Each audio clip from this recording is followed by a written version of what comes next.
Today's selection will be Hold On.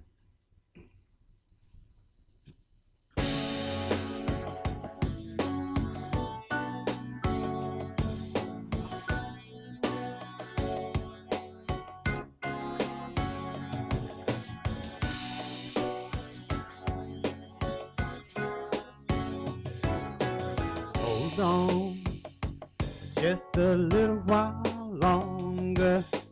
Hold on, just a little while longer. Hold on, just a little while longer.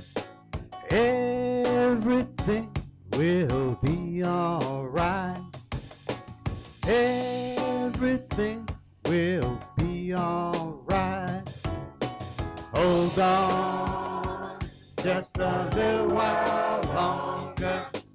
Hold on, just a little while longer.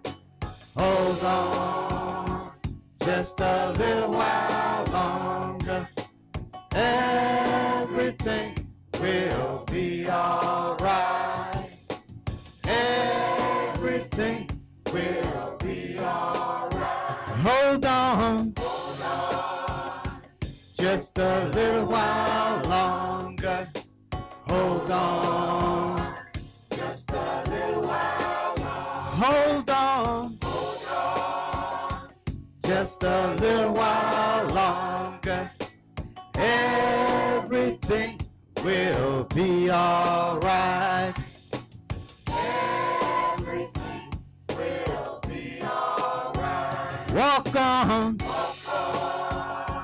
just a little while longer.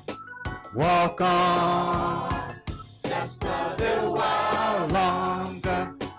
Walk on, just a little while longer.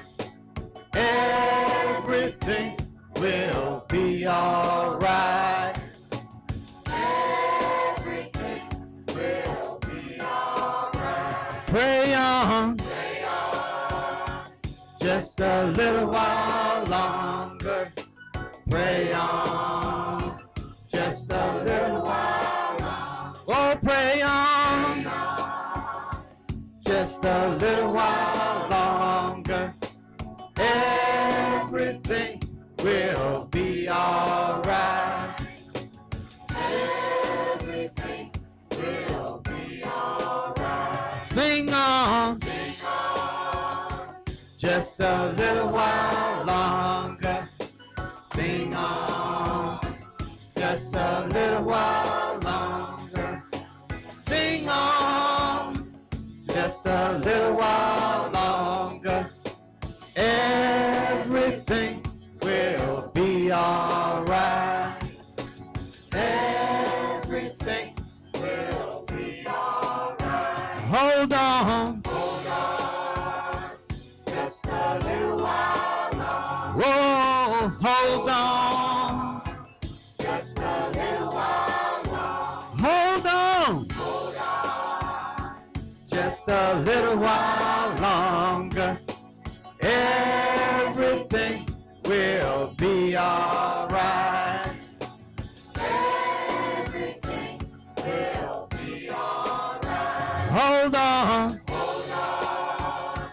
just a little while longer.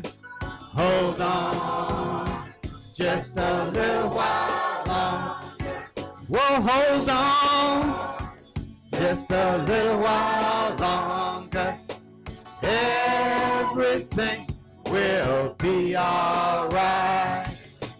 Everything will be alright. Everything will be alright. Everything will be alright. Everything will be alright.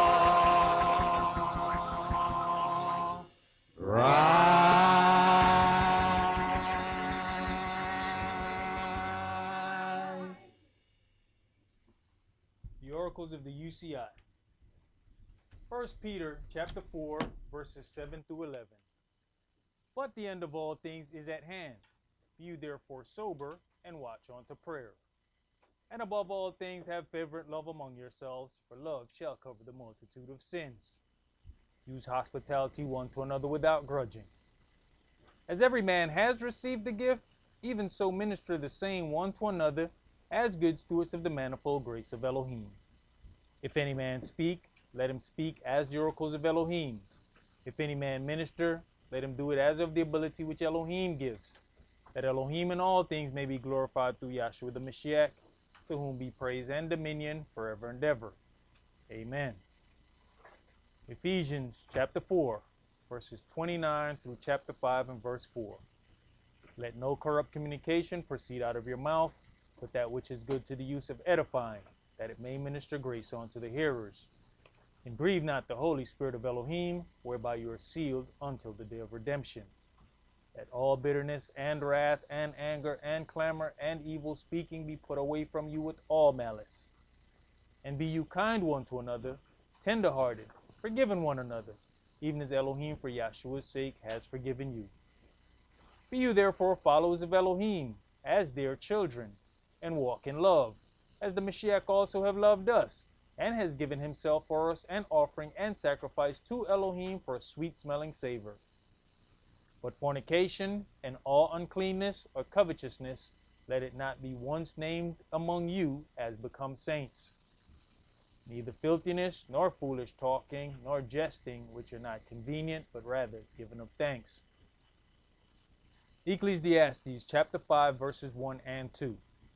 Keep your foot when you go to the house of Elohim, and be more ready to hear than to give the sacrifice of fools, for they consider not that they do evil. Be not rash with your mouth, and let not your heart be hasty to utter anything before Elohim. For Elohim is in heaven, and you upon earth. Therefore let your words be few. Exodus chapter 23, verses 20 and 21. Behold, I send an angel before you, to keep you in the way, and to bring you into the place which I have prepared. Beware of him, and obey his voice. Provoke him not, for he will not pardon your transgressions, for my name is in him. Revelations chapter 3, verses 20 through 22. Behold, I stand at the door and knock. If any man hear my voice and open the door, I will come in to him and will sup with him, and he with me. To him that overcomes will I grant to sit with me in my throne, even as I have also overcame and am sat down with my Father in his throne. He that has an ear, let him hear what the Spirit says unto the churches. All right. Shabbat Shalom. Shabbat Shalom. Which is peace on Yahweh's holy Sabbath day. Welcome to another holy convocation that Yahweh has enjoined unto us here in Stone Mountain, Georgia. What we are going to do today is go over some things about the Vineyard of Elohim. What the adversary has done is carefully mix in a whole lot of things, which gives the impression, first of all, of a lot of different doctrines, but then it also gives the belief that the service of Elohim can be done by anyone in any place and under any circumstances. And it's truly muddying the waters of what's being taught and how it's being taught, which eventually affects the salvation of our people when all of these things come into play. The way that the adversary works is he first tries to keep all of the information from getting out. So once that does not work, then the opposite of that happens. Then it's just a flooding of information, so much information, in fact, that it confuses people on what is the real information. So you go from a lack of information to so much information that you're just as confused, or in some cases you're even more confused than when there was no information available. If we go back years back, there was just certain things that we just didn't hear, we just didn't know of growing up. And as we were playing some songs in our open mic during our Feast of Tabernacles, You know, I mentioned the whole thing about Dougie Fresh said in like 1991, he was talking about shalom. And we had no idea, I didn't, of what, you know, shalom was, what shalom meant. Of course, you know, he didn't have the level of understanding that we have now, but he had a Star of David on his neck. I couldn't even have told you what that was in 1991. So what we have, though, as the information has gotten out, is Lucifer has sent his people out as well. And his people, they're not just teaching his word. Their objective is to also influence how we teach this word. We're going to begin today in 1 Chronicles chapter 21. See, we have to understand how the adversary works. The adversary will fund both sides of a conflict. And that really throws people off when you see how the adversary, the devil, works both angles of a situation. And Yahweh will always let you know that, you know, you have a deceiver in your midst working both ends against the middle. The Jewish will come and fund both sides of a war, and they are getting something out of both countries. It doesn't matter who wins or who loses. If this person wins, they get this. If this person loses, they get that. If the other entity wins, they get this. If the other entity loses, they get that. Either way it goes, they are not going to come out empty-handed when it comes down to a conflict. And this is one of those things that we have to understand, that the adversary will set up opposing things. Watch those two entities fight one another, and they both still belong to him. While we're trying to figure out, okay, we're going to choose the lesser of the two evils, at the end of the day, you've still justified evil, and both of them work for the adversary. Go ahead. 1 Chronicles chapter 21 and verse 1. And Satan stood up against Yisrael and provoked Dawid to number Yisrael. Right, but it was Yahweh that stepped back that allowed Satan the opportunity to do it.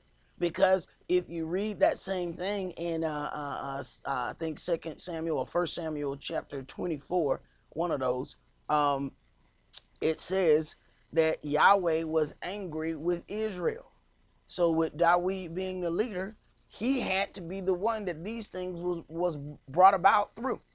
So you have to understand about being the head of something. Everything falls on you, whether you did it or not. Go ahead. And Dawid said to Joab and to the rulers of the people, Go number Israel from Beersheba even to Dan, and bring the number of them to me, that I may know it. And Joab answered, Yahweh make his people 100 times so many more as they be. But, my master the king, are they not all my master's servants? Why then does my master acquire this thing? Why will he be a cause of trespass to Israel? Nevertheless, the king's word prevailed against Joab. Wherefore Joab departed and went throughout all Israel and came to Jerusalem. Right. And if you read in the other account, it was Yahweh's will that this thing be done so that he can deal with Israel. So even though what Joab said was right, what Dawid was doing was wrong. Yahweh wouldn't let him move. See, when Yahweh wants something to go, he ain't going to let you repent. He won't even let you straighten up right away. No. I'm going to finish this thing. Let him keep going. So Dawid's heart doesn't get provoked until Yahweh done doing what he got to do. And it's not Dawid he was angry with. It was just Dawid he was using. It was Israel that he was angry with, not Dawid. See, things are not always as they seem. See, go ahead. Verse 5.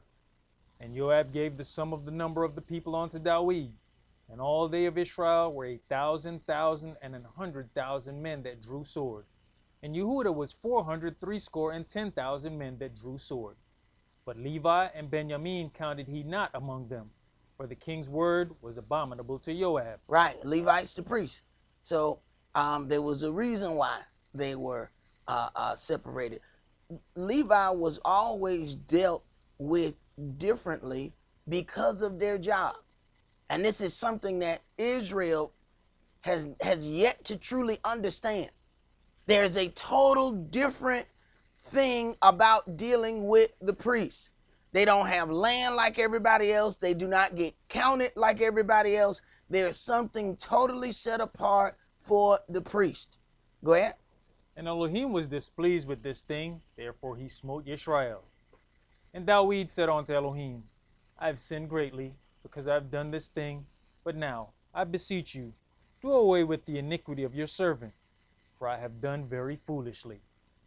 And Yahweh spake unto Gad, Dawid's seer, saying, Go and tell Dawid, saying, Thus said Yahweh, I offer you 3 things. Now, Dawid was a man after Yahweh's own heart, and Yahweh has dealt with Dawid directly on occasions. But you see the order? Dawid the king, right? Come here, prophet. Go over there and tell him such and such. See, what a lot of people do, and especially coming from that Sunday morning thing, we think we can go directly to Yahweh. It's the king of Israel. Yahweh ain't go directly to him. You go tell Dawid I said such and such. And even when he did wrong, he did the same thing. Nathan, come over here. Go tell Dawid such and such. Yahweh could have said it. Why didn't he? Order. Go ahead. Choose you one of them, that I may do it unto you. So Gad came to Dawid, and said unto him, Thus said Yahweh, choose you either 3 years famine, or 3 months to be destroyed before your foes, while that the sword of your enemies overtake you, or else 3 days the sword of Yahweh, even the pestilence in the land, and the angel of Yahweh destroying throughout all the coast of Israel. Now consider that. 3 days of the sword of Israel is just put on the same level of 3 years famine or 3 months to be destroyed before your foes. But that's 3 years of a ticked off angel. 3 days. So you got 3 years, 3 months, or a couple of days with an angel with a sword in his hand. Go ahead. Now therefore advise yourself what word I shall bring again to him that sent me. And Dawid said unto Gad, I am in a strait. Let me fall now in the hand of Yahweh, for very great are his mercies, but let me not fall into the hand of man. So Yahweh sent pestilence upon Israel, and there fell of Israel 70,000 men. And Elohim sent an angel unto Jerusalem to destroy it. Right. Now see, what we would be doing today is it would be Ebola, or it'll be something. And what we would be concentrating on is this natural thing that has caused 70,000 people to die instantly. That's what we would be focusing on. Instead of understanding, y'all understand that we just tick Yahweh off with something, right? But that's not what we would be dealing with. We would be walking around trying to get vaccinations. We'd be walking around with them little Chinese masks on our face. We'd be walking around with all them things instead of saying, you know, we need to repent, right? Go ahead. And as he was destroying, Yahweh beheld, and he repented him of the evil, and said to the angel that destroyed, It is enough, stay now your hand. And the angel of Yahweh stood by the threshing floor of Arnon the Jebusite. Right, and in the other place you'll read it pronounces his name Arna.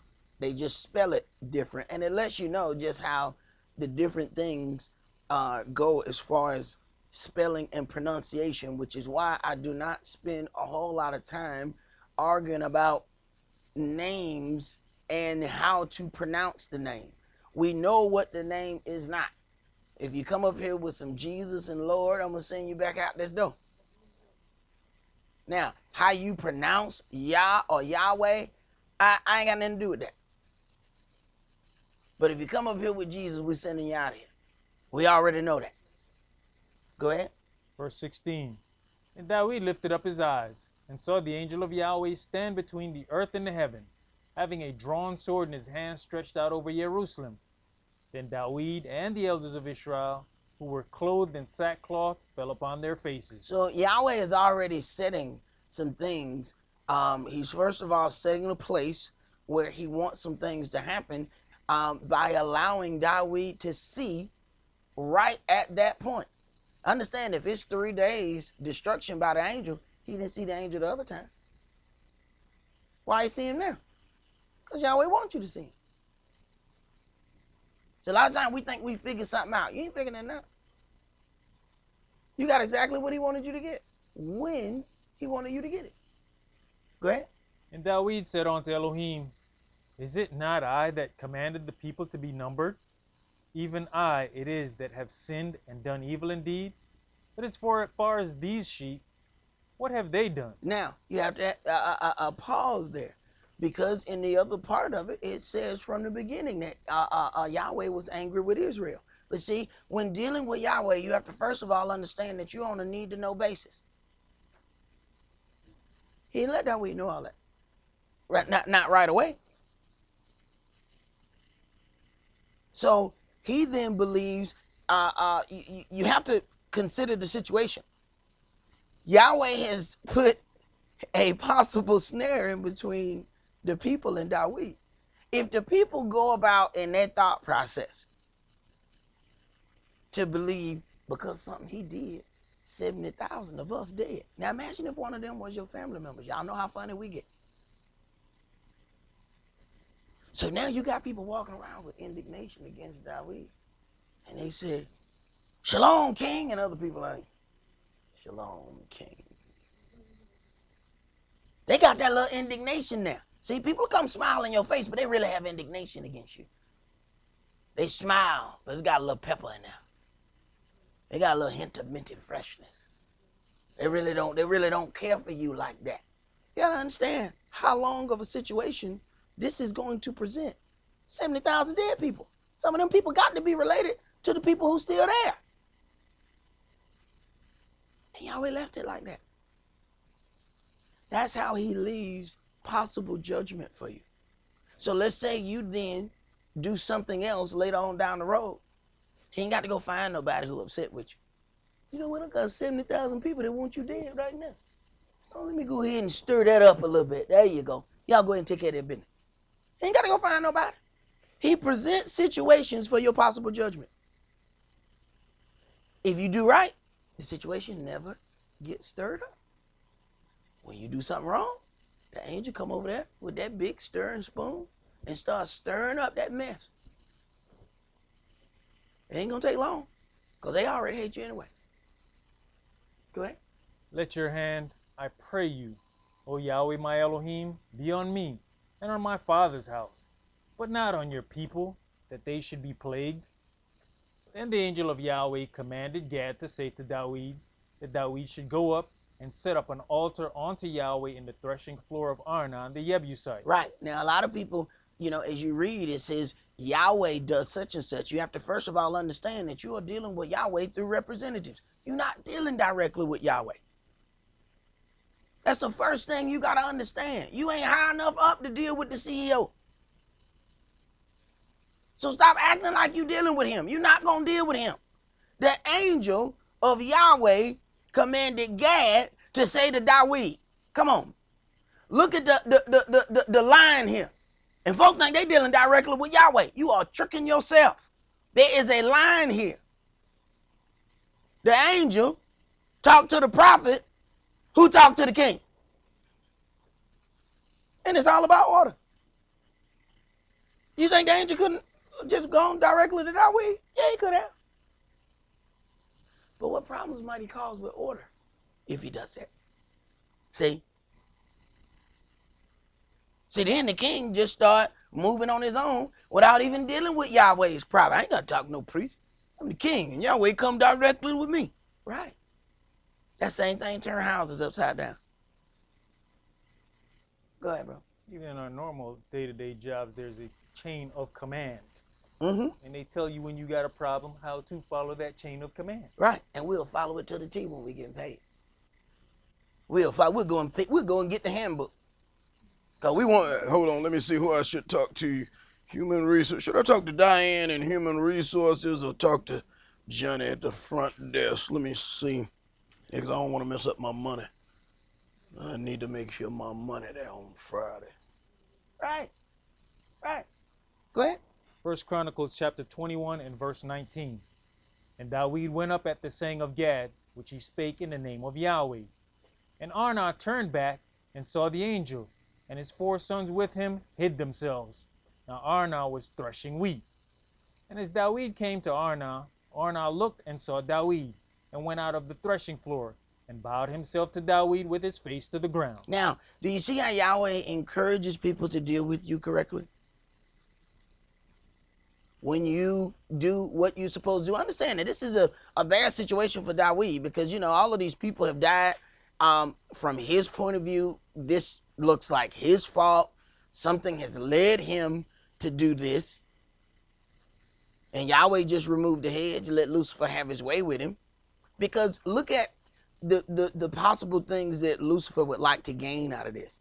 If I can get 70,000 people upset with the king, because all them people are family to somebody, I could possibly use that later on as some leverage to stir up some mess against this king that Yahweh has chosen.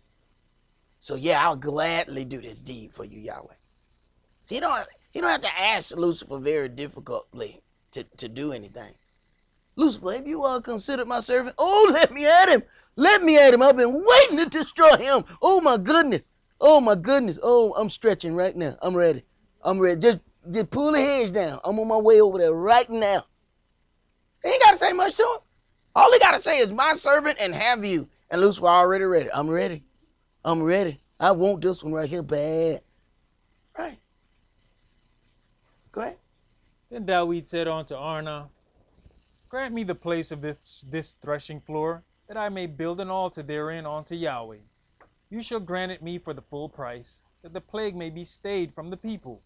Now, you have to consider how many people even saw the angel. He let Arnah see the angel. This man ain't us. This is how Yahweh persuade the man. You might not want to deal with him incorrectly. You might want to come correct. See, Yahweh help you along the way. And you see that it was a site that wasn't quite right. Arnah's son got out of Dodge. They were like, what's that? You know what, Daddy? We're going to holler at you. We out. I don't know what that is, but I don't want none of it. We out. Sons done left. The daddy now the daddy having to greet David, but he's been persuaded. See? And the angel ain't have to say nothing to him. See, when a big dude walk up with a gun, he ain't got to say much to you. You already know who in charge. The guy with the big gun. That's who's in charge right there. Is that automatic? Yes, that is fully automatic. You can kind of get everybody with one. Yeah, he's in charge. Ain't no questions. Go ahead. I was going to say it was necessary for them to see it too, because at least they come back years later. This is our daddy land. Right. No, we need y'all to see this too, so y'all stay the hell away from here. Right. And see, they ain't gonna run up after they done seen that thing that scared them. We talking about men. We not talking about no little boys. We talking about men, and they took off running. Now, you know, when men take off running anyway, they really don't want to tell that story. So they're like, hey, man, why don't y'all go mess with David and go get that land back? You know what, brother? We're not going to discuss that. We're not going to even discuss that, bro. We're not going to even discuss that. Why we not going to discuss it? It's something about me running and hiding in the bushes or something like that. I don't want to talk about it. Let's just move on. Yeah, we don't want to discuss that right now. Go ahead, bro. Verse 23. And Arnah said unto David, Take it to you, and let my master the king do that which is good in his eyes. Lo, I give you oxen also for burnt offerings, and the threshing instruments for wood, and the wheat for the meat offering. I give it all. And King David said to Arnah, No, but I will verily buy it for the full price. For I will not take that which is yours for Yahweh, nor offer burnt offering without cost. So David gave to Arnah for the place 600 shekels of gold by weight. And Dawid built there an altar unto Yahweh, and offered burnt offerings and peace offerings, and called upon Yahweh, and he answered him from heaven by fire upon the altar of burnt offering. Now, how many times have we read? Constantly, you have the offering that are the portions that are given to the priest, and then you have the portions that are completely burned on the altar. And then when you hear Yahweh answering, he answers by fire and consumes that thing. So when you see that, this is just, you have to understand what the offering being completely burned on the altar, what that means. See, a lot of times we just see the carnal part of that and don't understand that's the spiritual implication of Yahweh answering by fire. This is why when Job, in the situation with Job, they said the fire of Elohim came down and burnt up. Why did they think it was the fire of Elohim? Because that is what that was symbolic of. But that was Lucifer who did that. See, you have to understand how they got to that, why they thought it was the fire of Elohim. Go ahead. Verse 27. And Yahweh commanded the angel, and he put up his sword again into the sheath thereof. At that time when Dawid saw Yahweh had answered him in the threshing floor of Arnon the Jebusite, then he sacrificed there. Right, now he understands that this is a place that is important unto Yahweh. Why did the plague stop there? Why am I allowed to see the angel right there? See, we watch too many movies. We would have been sitting there like you know what? My God, that's peculiar. You think that's peculiar? You see an angel with a sword. He put up the sword. All of that happens at this particular place, and you just think that's peculiar. Go ahead. For the tabernacle of Yahweh which Moshe made in the wilderness, and the altar of burnt offering, were at that season in the high place at Gibeon. But Dawid could not go before it to inquire of Elohim, for he was afraid because of the sword of the angel of Yahweh. Then Dawid said, This is the house of Yahweh Elohim, and this is the altar of the burnt offering of Yisrael. And Dawid commanded to gather together the strangers that were in the land of Israel. And he set masons to hew wrought stones to build the house of Elohim. And Dawid prepared iron in abundance for the nails, for the doors of the gates, and for the joinings, and brass in abundance without weight. Also cedar trees in abundance, for the Zidonians and they of Tyre brought much cedar wood to Dawid. And Dawid said, Shlomo, my son, is young and tender, and the house that is to be built for Yahweh must be exceeding magnificent, of fame and of glory throughout all countries. I will therefore now make preparation for it. So Dawid prepared abundantly before his death. Right, Dawid prepared abundantly before his death. Let's go to our 2 Chronicles chapter 3, because we need to read something there so that we fully understand that thing right there.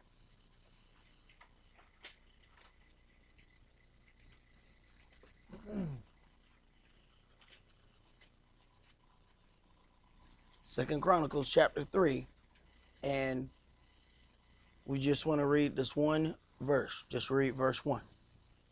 And Shlomo began to build the house of Yahweh at Jerusalem and Mount Moriah, where Yahweh appeared unto Dawid his father, in the place that Dawid had prepared in the threshing floor of Arnon the Jebusite. All right. Does anybody know what else happened at Mount Moriah that happened way long before this, where Yahweh was choosing something to be done, where somebody, be a hint, somebody was to be offered? Esau. 1 Kings chapter 8. Way before any law.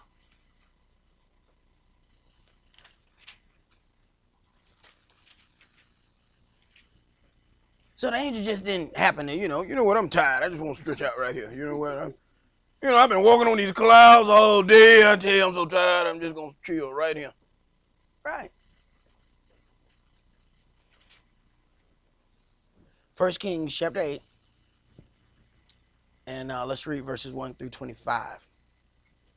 Then Shlomo assembled the elders of Israel, and all the heads of the tribes, the chief of the fathers of the children of Israel, unto King Shlomo in Jerusalem, that they might bring up the ark of the covenant of Yahweh out of the city of David, which is Zion.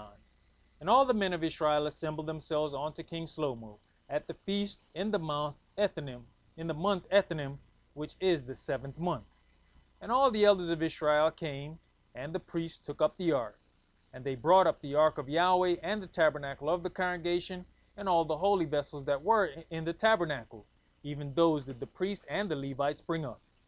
And King Shlomo and all the congregation of Israel that were assembled unto him were with him before the ark, sacrificing sheep and oxen that could not be told nor numbered for multitude. And the priests brought in the ark of the covenant of Yahweh unto his place, into the oracle of the house, to the most holy place, even under the wings of the cherubims. For the cherubims spread forth their 2 wings over the place of the ark, and the cherubims covered the ark and the staves thereof above. And they drew out the staves, that the end of the staves were seen out in the holy place before the oracle, and they were not seen without. And there they are unto this day.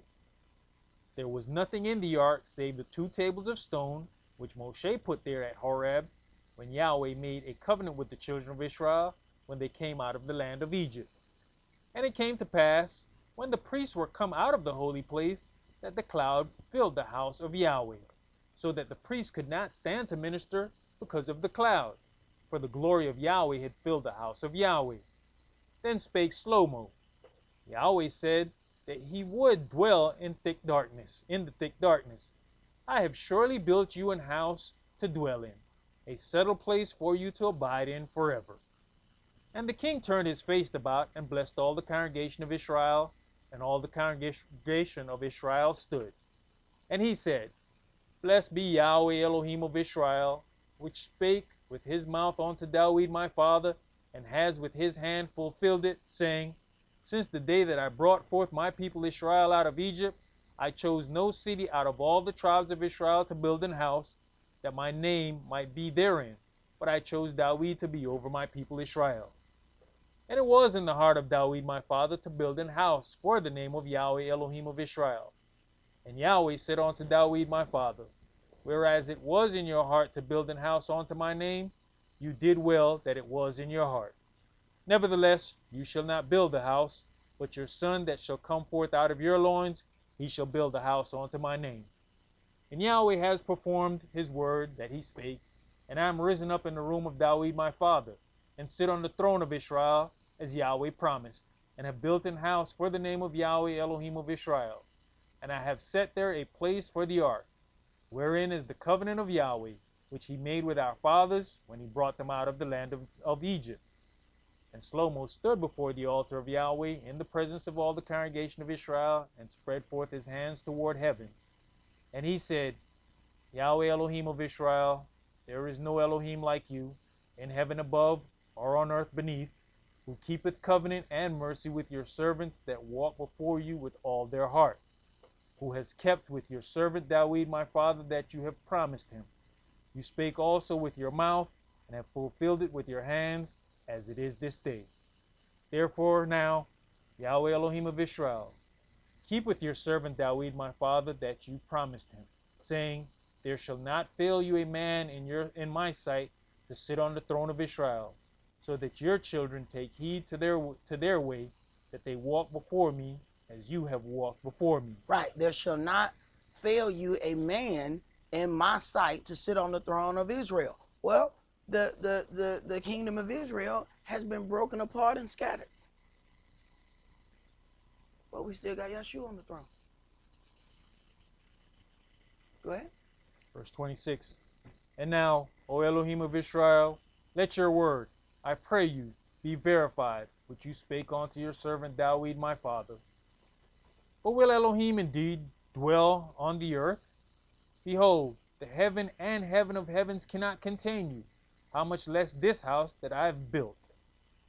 Yet have you respect unto the prayer of your servant, and to his supplication, O Yahweh my Elohim, to hearken unto the cry and to the prayer which your servant prays before you today, that your eyes may be open toward this house night and day, even toward the place of which you have said, My name shall be there, that you may hearken unto the prayer which your servant shall make toward this place, and hearken you to the supplication of your servant and of your people Israel, when they shall pray toward this place, and hear you in heaven your dwelling place, and when you hear, forgive. If any man trespass against his neighbor, and an oath be laid upon him to cause him to swear, and the oath come before your altar in this house, then hear you in heaven, and do, and judge your servants, condemning the wicked, to bring his way upon his head, and justifying the righteous, to give him according to his righteousness. Right. And we can't allow any of those things to fall based on our personal likes, dislikes, or our affiliations. Because this person is related to me, I'm not going to let righteous judgment happen. Or because, me and this person here hang out, I'm going to let these things slide. And it may end up costing you your salvation. Eli did that with his sons. At the end of the day, did it help him or his sons? No, because they all got killed. See, the things that we think we doing to help somebody, you actually helping getting them people killed is what you help them doing. And may even lose your own salvation in the process. Eli lost his life and the life of his two sons because he didn't do what he should have done, which was going to be very uncomfortable in dealing with them. So you can deal with the uncomfortable part now, or you can deal with it later. But you're going to deal with the uncomfortable part sooner or later. But death is very uncomfortable. I'd rather choose a different uncomfortable than death. Go ahead. 1 Kings chapter 8 and verse 33. When your people Israel be smitten down before the enemy, because they have sinned against you, and shall turn again to you, and confess your name, and pray, and make supplication unto you in this house, then hear you in heaven, and forgive the sin of your people Israel, and bring them again unto the land which you gave unto their fathers. When heaven is shut up, and there is no rain, because they have sinned against you, if they pray toward this place, and confess your name, and turn from their sin, when you afflict them, then hear you in heaven, and forgive the sin of your servants. So the affliction happens for a reason. The affliction is to move Israel toward repentance. But we'll find every excuse in the book for the affliction. We want to attribute it to all these other things instead of our repentance. Go ahead. And of your people, that you teach them the good way wherein they should walk, and give rain upon your land, which you have given to your people for an inheritance.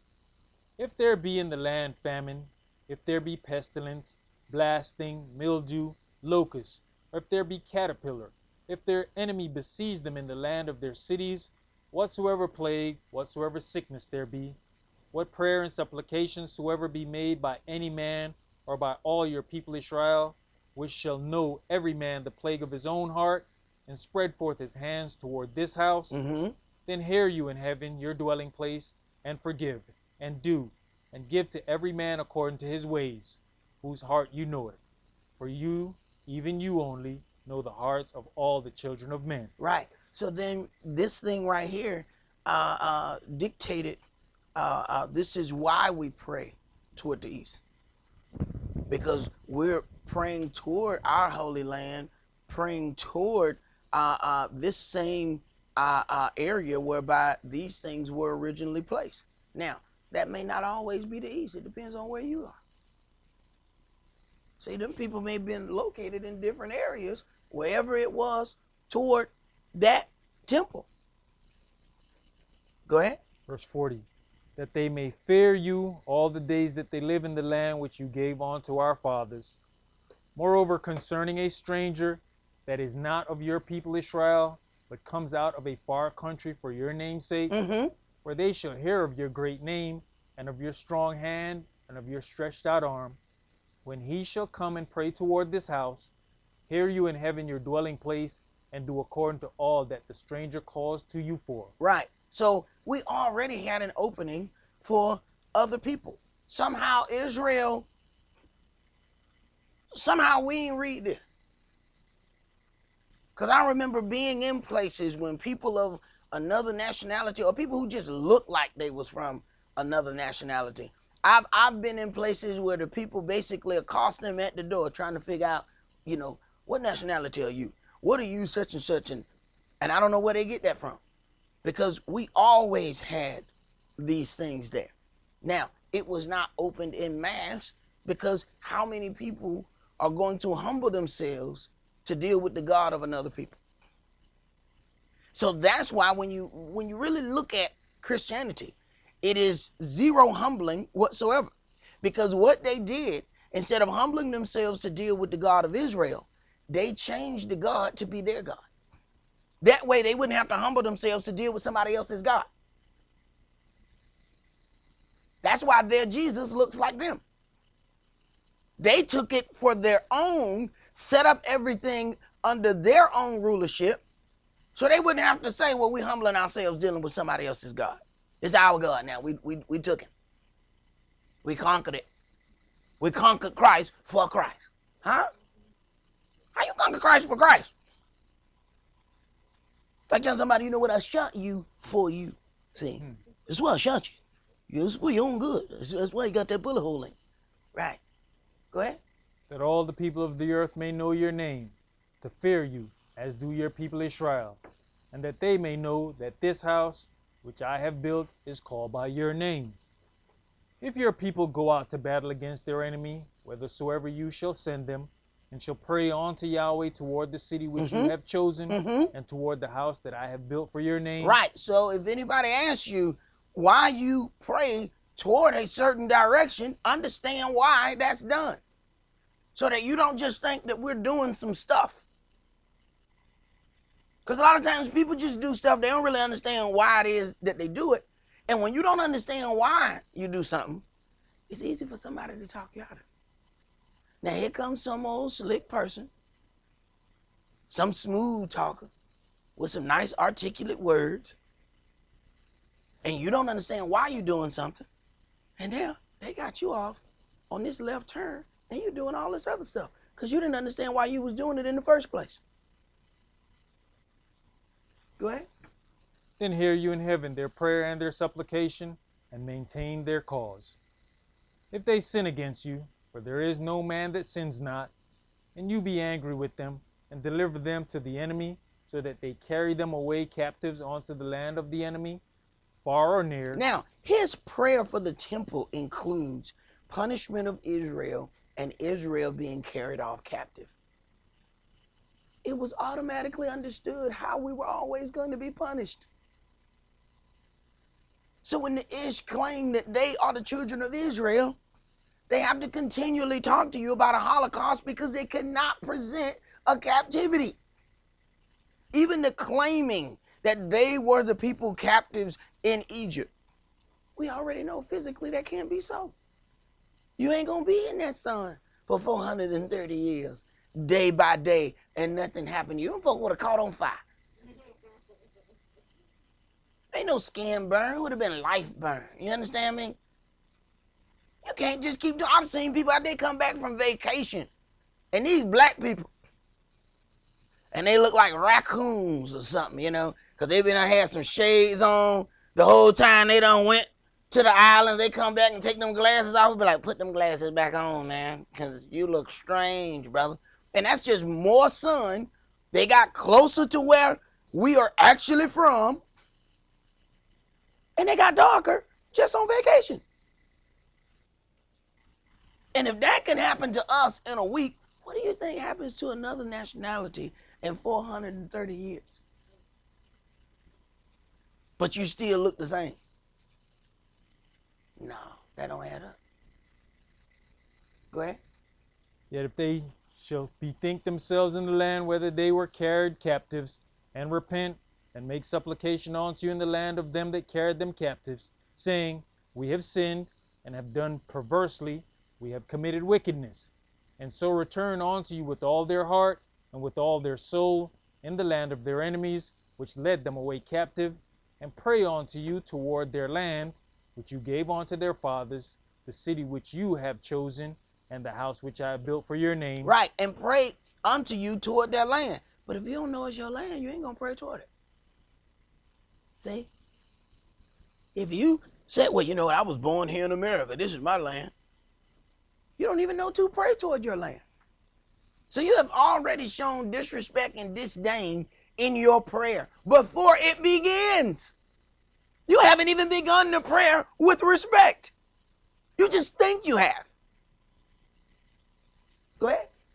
Then hear you their prayer and their supplication in heaven your dwelling place, and maintain their cause. And forgive your people that have sinned against you, and all their transgressions wherein they have transgressed against you. And give them compassion before them who carried them captive, that they may have compassion on them.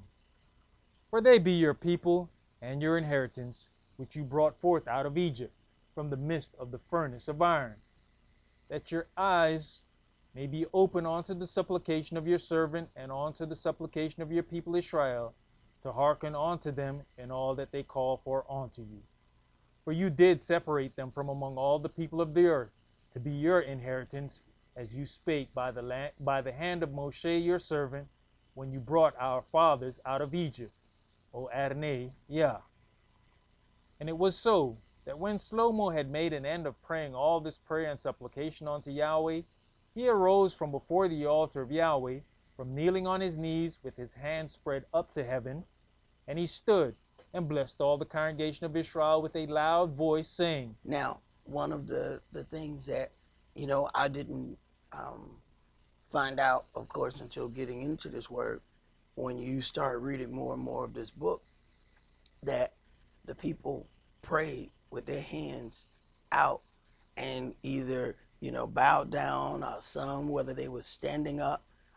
It was a sign of submission. What we learned in Christianity was you was doing this. And it took going through this book to figure out, wait a minute, where we get that from? Go ahead. Even with that, or with your hands stretched out, I've always explained it this simple way. If you're asking for something, you got to stretch forth your hands in order for it to be put into your hand. Right. Go ahead, bro.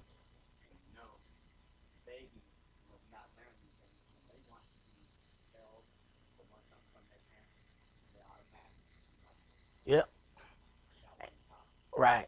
And what I don't know if the brother was able to turn on the mic there, but what Elder Barak was saying was that when babies want to be picked up, they will automatically open their hands up in that same manner for them to be picked up.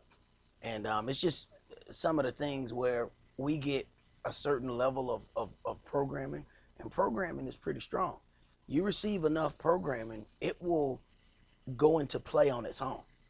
And you don't really know, you don't really have to think about it once you program yourself to do it.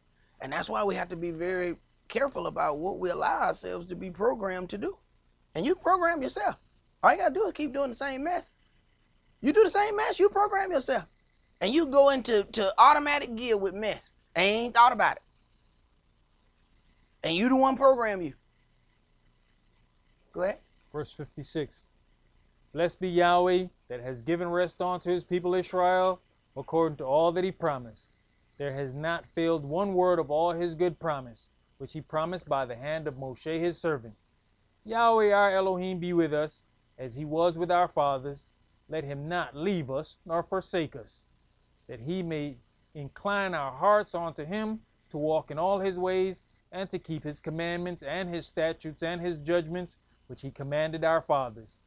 And let these my words, wherewith I have made supplication before Yahweh, be near unto Yahweh our Elohim day and night, that he may maintain the cause of his servant and the cause of his people Israel at all times, as the matter shall require, that all the people of the earth may know that Yahweh is Elohim, and that there is none else.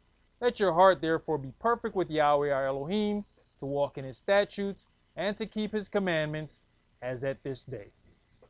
All right, let's go to Matthew chapter 21. So we see that the location of where Yahweh was going to set forth his seat was not just something that was arbitrarily chosen. And it's something that we have to consider when we let people tell us that anything can be anywhere and it can be done in any manner. But we can go all the way back to Genesis and see that Yahweh is already setting forth which places are his and which places he's going to do certain things. Yahweh is choosing this while the heathen's still in the land. Saying that's my spot right here. This is where my house gonna be built, right here. This is where they're gonna offer up to me, right here. Matthew chapter 21, and we're gonna read verses 33 through 46. Hear another parable.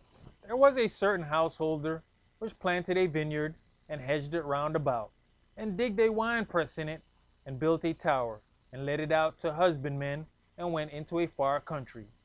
And when the time of the fruit drew near, he sent his servants to the husbandmen, that they might receive the fruits of it. And the husbandmen took his servants, and beat one, and killed another, and stoned another. Again, he sent other servants more than the first, and they did unto them likewise.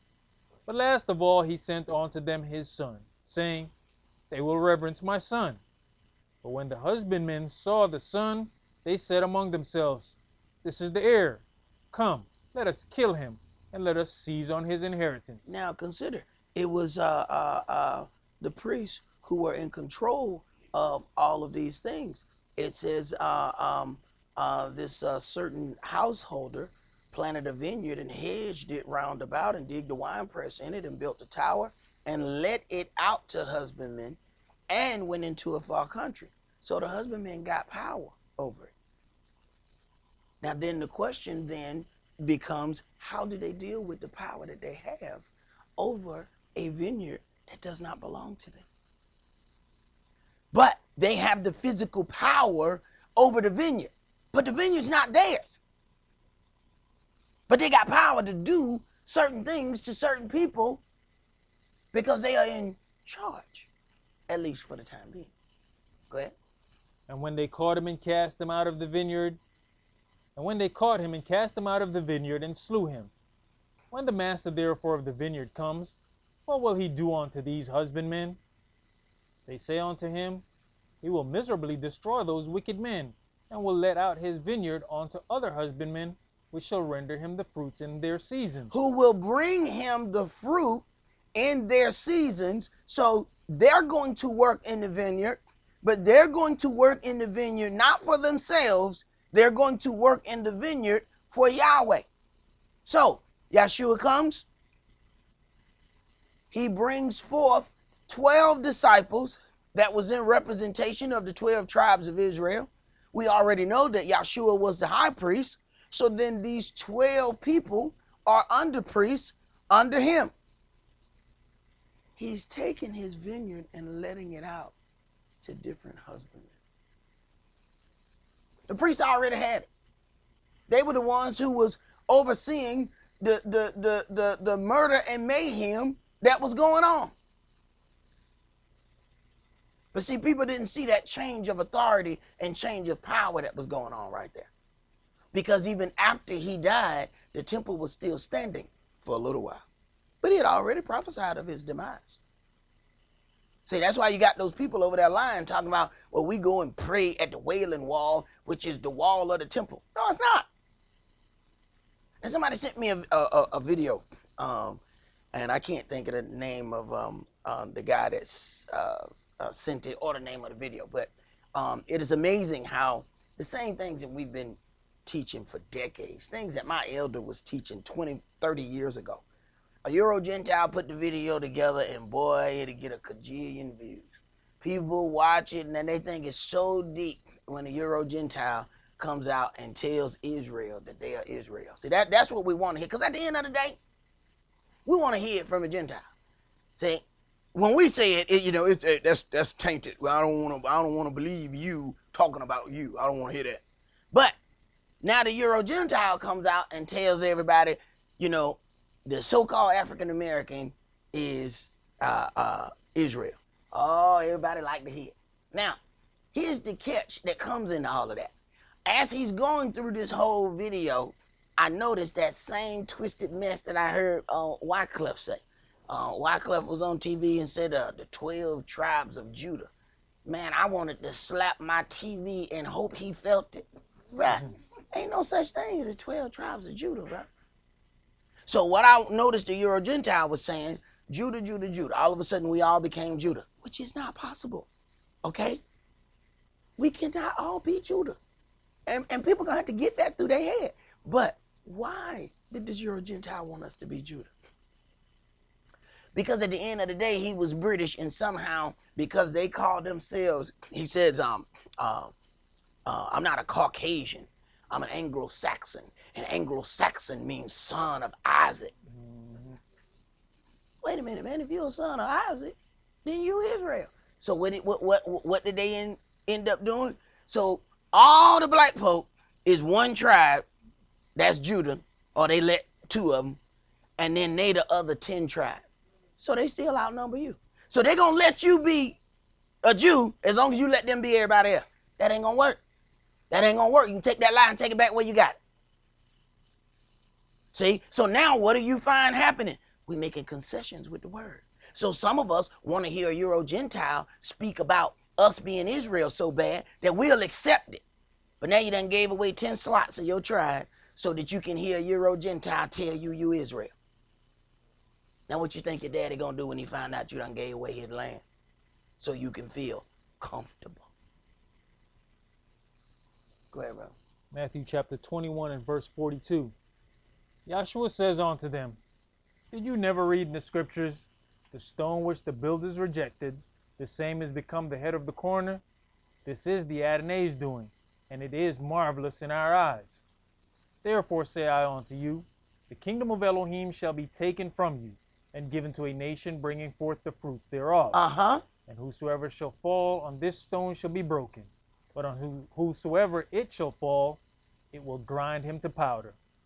And when the chief priests and Pharisees had heard his parables, they perceived that he spake of them. Right. They knew that it was about them, because they were the ones that was in power, and he's going to take this and give it to another nation. He's going to remove you from authority because of how you have dealt with your authority. Go ahead. But when they sought to lay hands on him, they feared the multitude because they took him for a prophet. All right, let's go to Matthew chapter 13.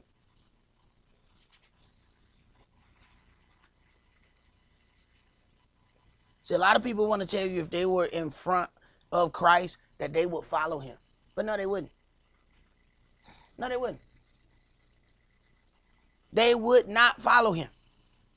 If they were presented with the opportunity to be face to face with the Mashiach, they would let him know what kind of disdain they have for him. And it wouldn't take long. See, as long as we talking about a bunch of carnal stuff, everybody cool. Start talking about things that affect doctrine and how we supposed to walk. And watch Israel put that dividing line. Watch that line come up. You ain't got to draw the line. All you got to do is speak the word. Watch the line just appear. Who drew this line right here? How did that line get right here? Oh, that's because you start talking about doctrine. See, as long as you talk about, this is what my elder used to say all the time. Man, everybody know who Israel. We've been talking about this forever. But the question is, what happened after they found out they're Israel? Hey, Farrakhan say we Israel. He's still worshiping Allah.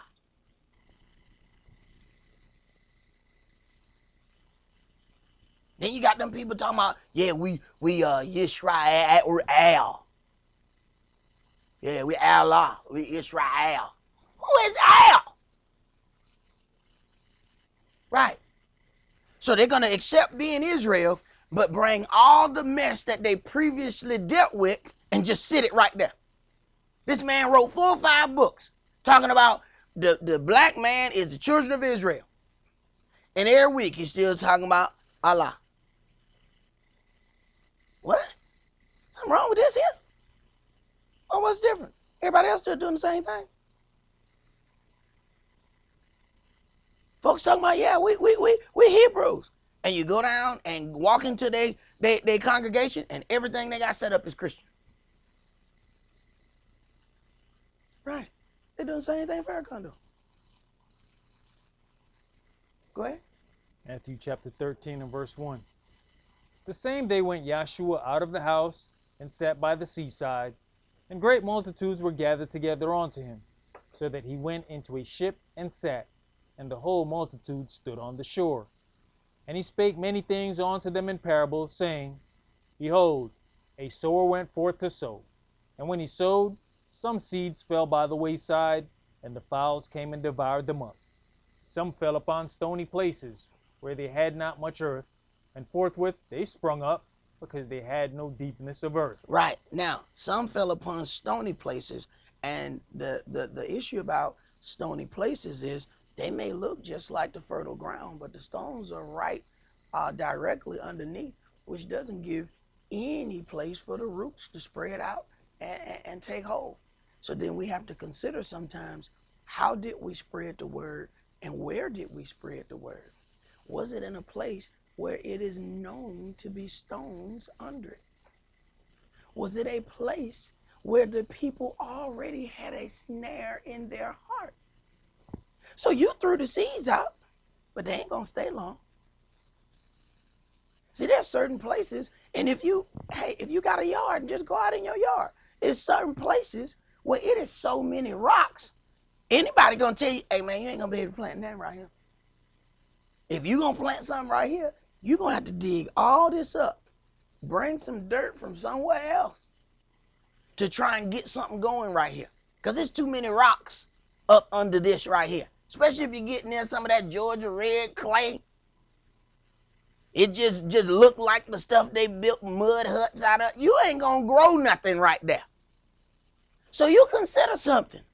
When you are spiritually out spreading your seeds, consider where you are. And are you making some concessions with the word that's going to cause their ground to be stony? See, it's one thing about if the ground is already stony. It's something altogether different if you are the one that has the rocks in the soil, because you think you're making it easier for them. Let's not do too much. They might get upset. Let me not tell them too much. This might cut them. Right. What you're doing is presenting a situation whereby those people are not going to gain their salvation. You may think you're doing them a favor, but you're putting rocks in their soil. Go ahead. Verse 6. And when the sun was up, they were scorched, and because they had no root, they withered away. And some fell among thorns, and the thorns sprung up and choked them. But other fell into good ground, and brought forth fruit, some 100-fold, some 60-fold, some 30-fold. So then we have to consider, how do we measure the bringing forth of fruit? But other fell into good ground. So if it fell into good ground, then they brought forth some kind of fruit. So how did this fruit, how do we measure fruitfulness? So some fruit was brought forth. So then we have to consider that then. Go ahead. Who has ears to hear, let him hear. And the disciples came and said unto him, Why speak you unto them in parables? And he answered and said unto them, Because it is given unto you to know the mysteries of the kingdom of heaven, but to them it is not given. For whosoever has, to him shall be given, and he shall have more abundance. But whosoever has not, from him shall be taken away even that he has. Matthew chapter 13, and we're at verse 13. Therefore speak I to them in parables, because they seeing see not, and hearing they hear not, neither do they understand. And let me tell you something, the power of the parable. What our people would do, if he gave us specific information about each event, we would then limit each thing to that specific thing. See, that's the power of a parable. We would limit it. Well, no, this was talking about wagons. I ain't got no wagon. I got an SUV, so this don't have nothing to do with me. Boom! We would already cast that off and wouldn't deal with it anymore. The parable is very powerful because you can't limit it. Now you got to take that thing and spiritually deal with your situation and see how it fits. instead of trying to connect everything to every particular event in your situation. Go ahead. Verse 14. And in them is fulfilled the prophecy of Esaias, which says, by hearing you shall hear, and shall not understand, and seeing you shall see, and shall not perceive. For this people's heart is wax gross, and their ears are dull of hearing, and their eyes they have closed, lest at any time they should see with their eyes, and hear with their ears, and should understand with their heart, and should be converted, and I should heal them. But blessed are your eyes, for they see, and your ears, for they hear. For verily I say unto you, that many prophets and righteous men have desired to see those things which you see, and have not seen them, and to hear those things which you hear, and have not heard them. Now consider this. These are like fishermen and regular brothers that he has allowed to hear things that prophets and priests have not heard. Consider that. Now these are people that they were brought up and taught the strict part of the law. They understood all of these things, and he grabbing two sets of brothers. You brothers coming off the boat, come follow me. Hey, you brothers, come follow me. I'm gonna show you how to become fishers of men. Hey man, we grew up and we know some stuff, but we don't know that stuff that they know. Man, these people, they was brought up under this priesthood. Yeah. I'm finna get rid of all them. Come on. Go ahead. Hear you therefore the parable of the sower. When anyone hears the word of the kingdom and understands it not, then comes the wicked one. Right. Here come another thing. Oh, you should watch this. You should listen to these people right here. Before you know it, that word snatched right out of their heart and mind. What? Now they all following some mess. You can't listen to everybody. And you have to be careful. Soon as that word get in there, here come the adversary of the devil presenting something else. Didn't he do the same thing in the garden? You shall not surely die. Wait a minute. Yahweh said one thing. Don't eat from this. Here comes the devil with a different doctrine. His doctrine always sounds nicer. You won't surely die. For Elohim knows that in the day you eat thereof, you shall be as gods, knowing good and evil. Wait a minute. This sounds better than what I heard before. I'm going to be like a god. Me? I can't even remember where I put my coconuts and mango. But you're going to tell me I'm going to be like a god if I eat from this tree? Oh, man. Why? Hey, he didn't tell me that. Right. That second doctrine sound better. You got instructions, which was a commandment, which was law. Don't eat from the tree. That's all you need to know right now. Don't worry about nothing else. Just don't eat from the tree. You ain't got to worry about all this other stuff. Don't eat from the tree. Here comes the other doctrine, the smooth one. Yeah, you won't surely die. And look at how good the doctrine was. The devil was right. Understand, he knows the word better than any of us. And they didn't surely die because they didn't die right away. They died, but not exactly right after they ate it.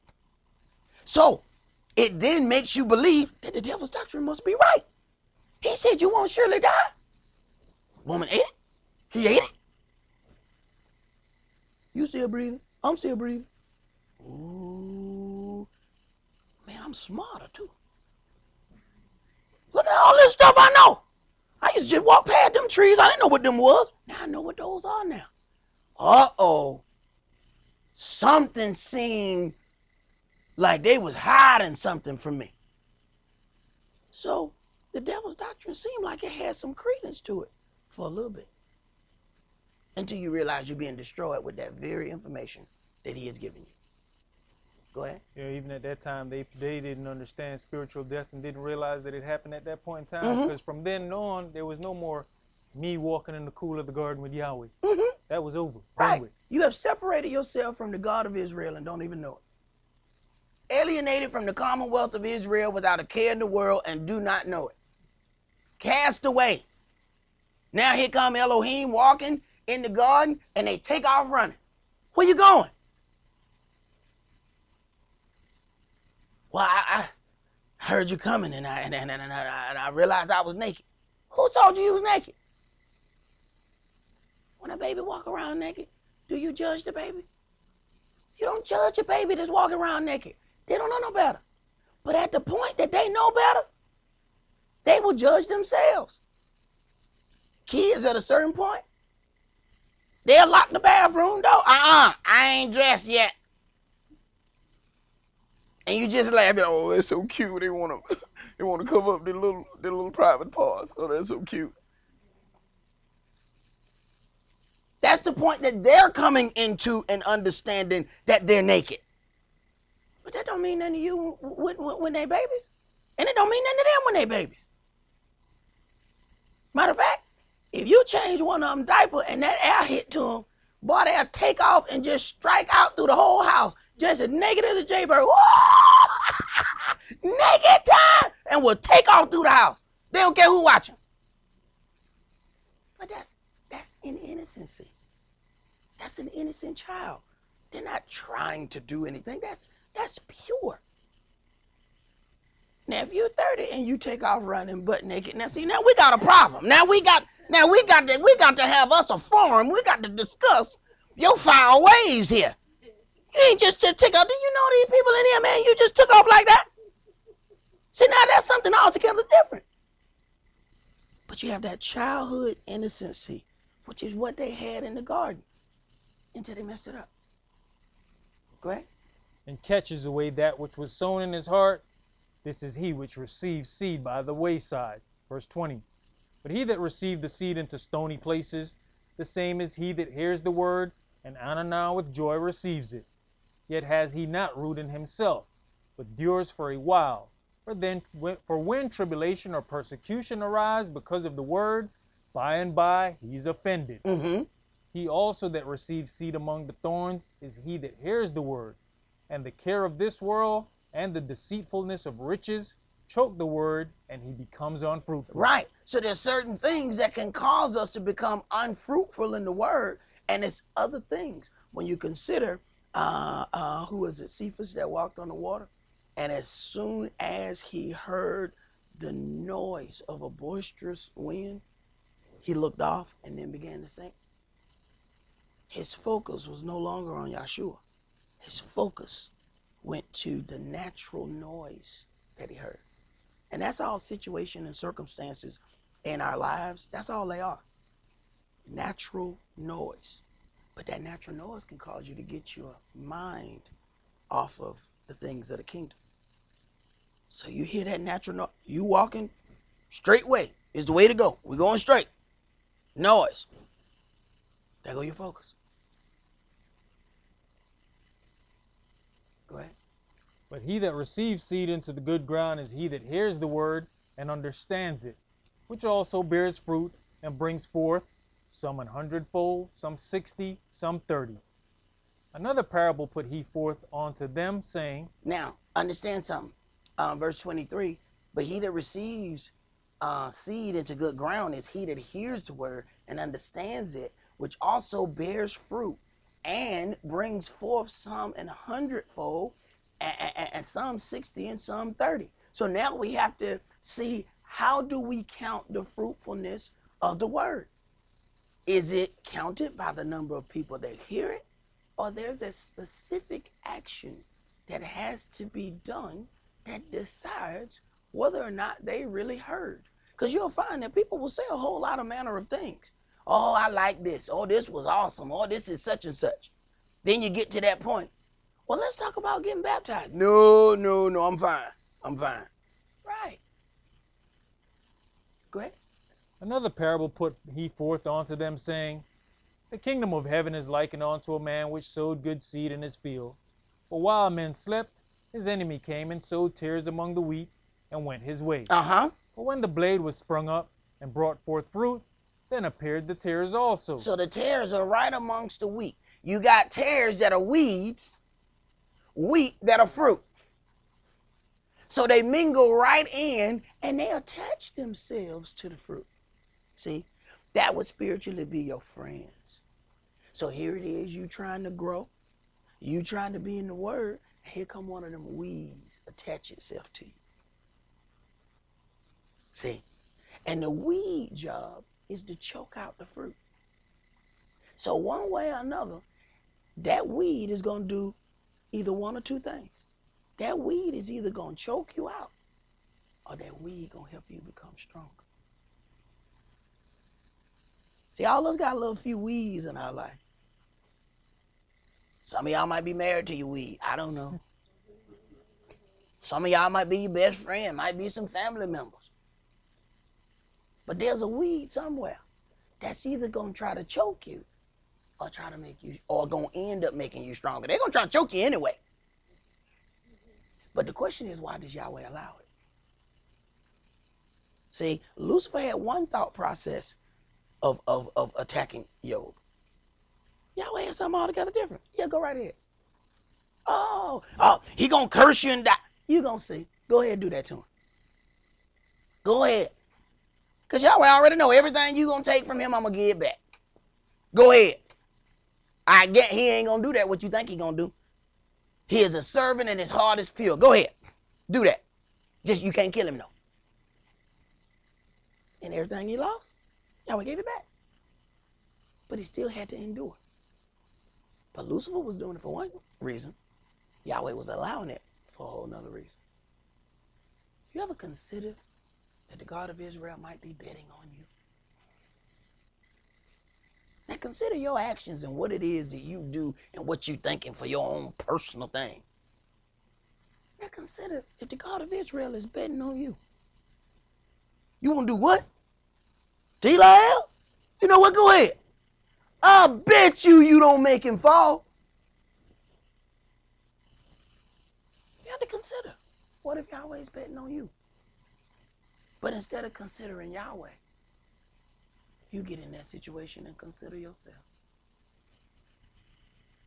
What if Lucifer win the bet because you got tired?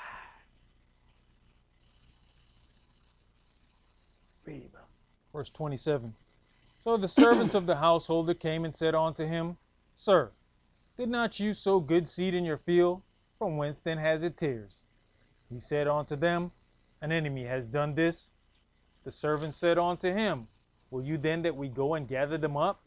But he said, No, least while you gather up the tares, you root up also the wheat with them. Right, because see, they are so attached to the real fruit that when you snatch them up, you end up snatching up the real fruit.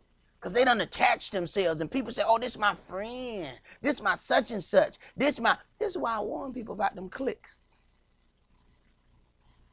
They click up. It's 5, 6, 7 of them, and one of them have a problem, and they draw out the other 6. The other 6 didn't even have a problem. They were just clicked up with a tear. And when the tear got removed, it yanked up 6 pieces of wheat. Right. Go ahead.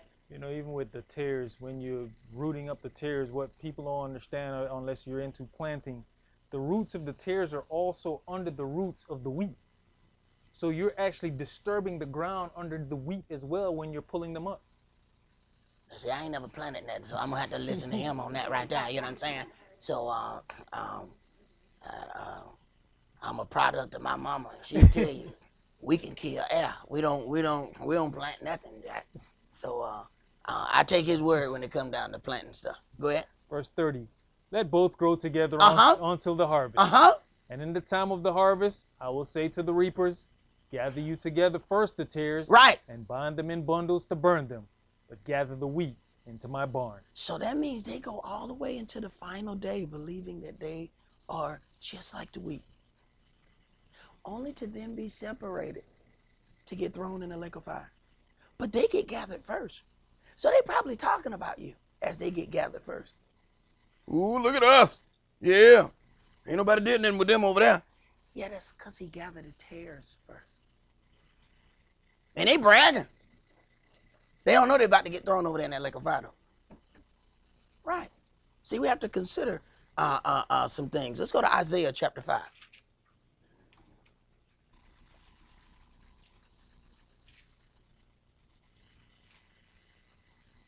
Isaiah chapter 5, and let's read verses 1 through 7.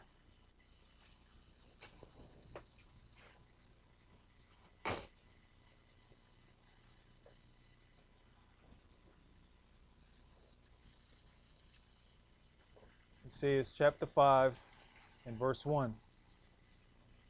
Now will I sing to my well-beloved a song of my beloved touching his vineyard. My well-beloved has a vineyard in a very fruitful hill, and he fenced it, and gathered out the stones thereof, and planted it with the choice vine, and built a tower in the midst of it, and also made a winepress therein. And he looked that it should bring forth grapes, and it brought forth wild grapes. It brought forth wild grapes, but you see what he did? He fenced it, and he gathered out the stones thereof, so that everything that he plants will have a adequate amount of soil to grow. So he removed the stones. But now, even doing all of that, now it's got wild grapes. See, the wild grapes don't want to stay inside the vineyard. Go ahead. And now, O inhabitants of Jerusalem and men of Judea, judge, I pray you, between me and my vineyard. What could have been done more to my vineyard that I have not done in it? Wherefore, when I looked that it should bring forth grapes, brought it forth wild grapes. And now go to. I will tell you what I will do to my vineyard. I will take away the hedge thereof, and it shall be eaten up, and break down the wall thereof, and it shall be trodden down. So the very things that he set up to protect the vineyard, because it has brought forth wild grapes, now he's going to bring that hedge as a protection around the vineyard. But since it got wild grapes and the grapes don't want to stay in the vineyard anyway, let's go ahead and just pull the hedge down. Why? Because they don't respect the hedge anyway. They don't respect the boundaries. So just remove the boundary then. And let's show them what's going to happen when you remove the boundary. See, remember what Lucifer asked about Job? Remove the hedge round about him. He said, have you considered my servant Job? Yeah, I seen him, but he don't fear you for nothing. Look at all the stuff you done gave him. Man, he rich. And then you got a hedge round about him, so I couldn't even get to him if I wanted to. Remove the hedge. Okay, now you got these wild grapes who want to do whatever they want to do. So they don't respect the hedge. They do not stay within the hedge. So what happens? He removes the hedge. Oh, you like to go outside the hedge? Okay, I tell you what, just give me the hedge. Now go wherever it is you want to go. Now here's the problem when I remove the hedge. You can go out, but also other people can come in. So all that protection from the demons that you had, you no longer have that. I removed that when I removed the hedge. So you don't get to keep having that protection anymore because you would not stay in the vineyard. Go ahead. And I will lay it waste. It shall not be pruned nor digged, but there shall come up briars and thorns. I will also command the clouds that they rain no rain upon it. For the vineyard of Yahweh of hosts is the house of Israel, and the men of Yehuda his pleasant plant. We are supposed to be the pleasant plant. The men of Yehuda is the pleasant plant of the vineyard. Go ahead. And he looked for judgment, but behold oppression, for righteousness, but behold a cry. And that's something that we have to consider. Let's go to Luke chapter 19.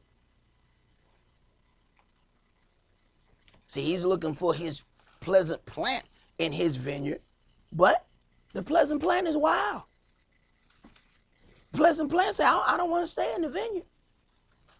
No, I want to spread my wings out into the earth.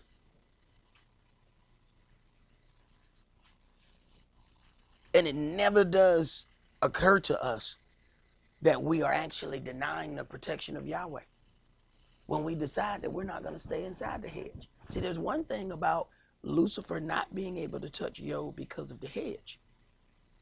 Job was also faithful enough to stay inside the hedge. So Lucifer couldn't coerce him to come outside the hedge so he can then get attacked. See, just like them wild grapes. He could have been wild and done enough things that he went outside the hedge, which is outside the protection of the Most High. and there are things that we can do to do the same thing. Remember, the Mashiach would ask, do you believe I can do this? Why would he ask that? You got the ability to walk outside the hedge. He can protect you, and you can decide, you know what? I don't want your protection because I'm going to do what I'm going to do. Just don't be surprised when them things start happening. And then don't blame it on the God of Israel. This happened because such and such. That happened because you walked outside the hedge. When we got children and they little, he said, can I go outside? Yeah, but stay in the yard. But I want to go down. Stay in the yard. I can see far enough in the yard. I can be walking around in the house doing certain things and still peek out there. I can hear you in the yard. I can't hear what's going on 3-4 houses down. So if somebody yoke you up and throw you in the back of the van, I ain't gonna know it. But if that van pull up in front of my house, we gonna get to fight. That's close enough for me to still hear and get involved. I can't get involved if you start going down the street. And I don't know them people like that down the street. See? You walk outside the hedge, you made yourself vulnerable. Go ahead, brother. Not only that, as long as you're inside the yard, I got certain protection by law that I can do to somebody coming in this yard to mess with you. Right. So that's why I used to think all them people was crazy when they had that sign up, private property, do not come. Hey, man, that's a legal protection. They come on that land after you put that private property sign. Oh, man, you can put them in a bag, yellow and blue make green. Ziploc. Buck Officer, get a bag and come. You're going to need a big bag, this big one. Come on and get this one up out of here. Did you have a note? Yeah, you said something right there. All right. That stuff is a legal protection. You come inside this gate here, we got some problems. I used to think, man, them just some of the meanest people in the world that got them signs up. No, them people understand something legally that I didn't understand yet. And once I understood it, it made me look at them people differently. Oh. Then you start asking them questions. You ask people questions, they'll tell you. Yeah. You know, without that sign, people can just come and fall on your property and then sue you. You ain't asked them to come, no. So they come on their own to your house, fall, and they at the courthouse saying you owe them money for their pain and suffering. I'm sorry, when did I call you and tell you to come to my house? This reminds me, I gotta put my sign back up. Go ahead, bro. You know what I'm saying? Sometimes you be talking, you be thinking, you know what? I done took my sign down. I gotta go home immediately. I gotta put my sign back up. Go ahead, bro. Luke chapter 19 and verse 1. And Yahshua entered and passed through Jericho, and behold, there was a man named Zacchaeus, which was the chief among the publicans, and he was rich. And he sought to see Yahshua, who he was, and could not for the press, because he was little of stature. And he ran before and climbed up into a sycamore tree to see him, for he was to pass that way. And when Yahshua came to the place, he looked up and saw him, and said unto him, Zacchaeus, make haste and come down, for today I must abide at your house. Now you know people got a problem now. Go ahead. And he made haste and came down and received him joyfully. And when they saw it, they all murmured, saying that he was gone to be guest with a man that is a sinner. And Zacchaeus stood and said unto the Adonai, Behold, Adonai, the half of my goods I give to the poor, and if I have taken anything from any man by false accusation, I restore him fourfold. Now, everybody might not know that. See, everybody might not know the steps that a person is trying to make to repent. See, that may not be visible to the naked eye. But Yahshua know it. With the outside eye, say, man, why you gonna go be with him? He a sinner. So then we have to ask ourselves, when we hanging out with people, what is the reason we hanging out with them? Are we trying to share any word with them? Go ahead. And Yahshua said unto him, This day is salvation come to this house, for so much as he also is a son of Abraham. For the Son of Man is come to seek and to save that which was lost. And as they heard these sayings, he added and spake a parable, because he was near to Jerusalem, and because they thought that the kingdom of Elohim should immediately appear. Mm-hmm. He said, therefore, a certain nobleman went out into a far country to receive for himself a kingdom and to return. And he called his 10 servants and delivered them 10 pounds and said unto them, Occupy till I come. But his citizens hated him and sent a message after him, saying, We will not have this man to reign over us. And that's what it all boils down to. Yahweh bring forth Yahshua. Yahshua bring forth servants. But then the people said, well, I hate him. I will not that these people rule over us. So then we have itching ears trying to find somebody else that we think is more suitable for us to follow. We do the same things that's in this book. And what it's all about is we really don't want Yahweh to reign over us. Because see, we want comfortable rulership. But it ain't but so much growth that's going to be accomplished in your comfort. Everybody want to be built, but don't nobody want to go to the gym. Everybody want to lose weight, don't nobody want to stop eating. There's things that have to happen.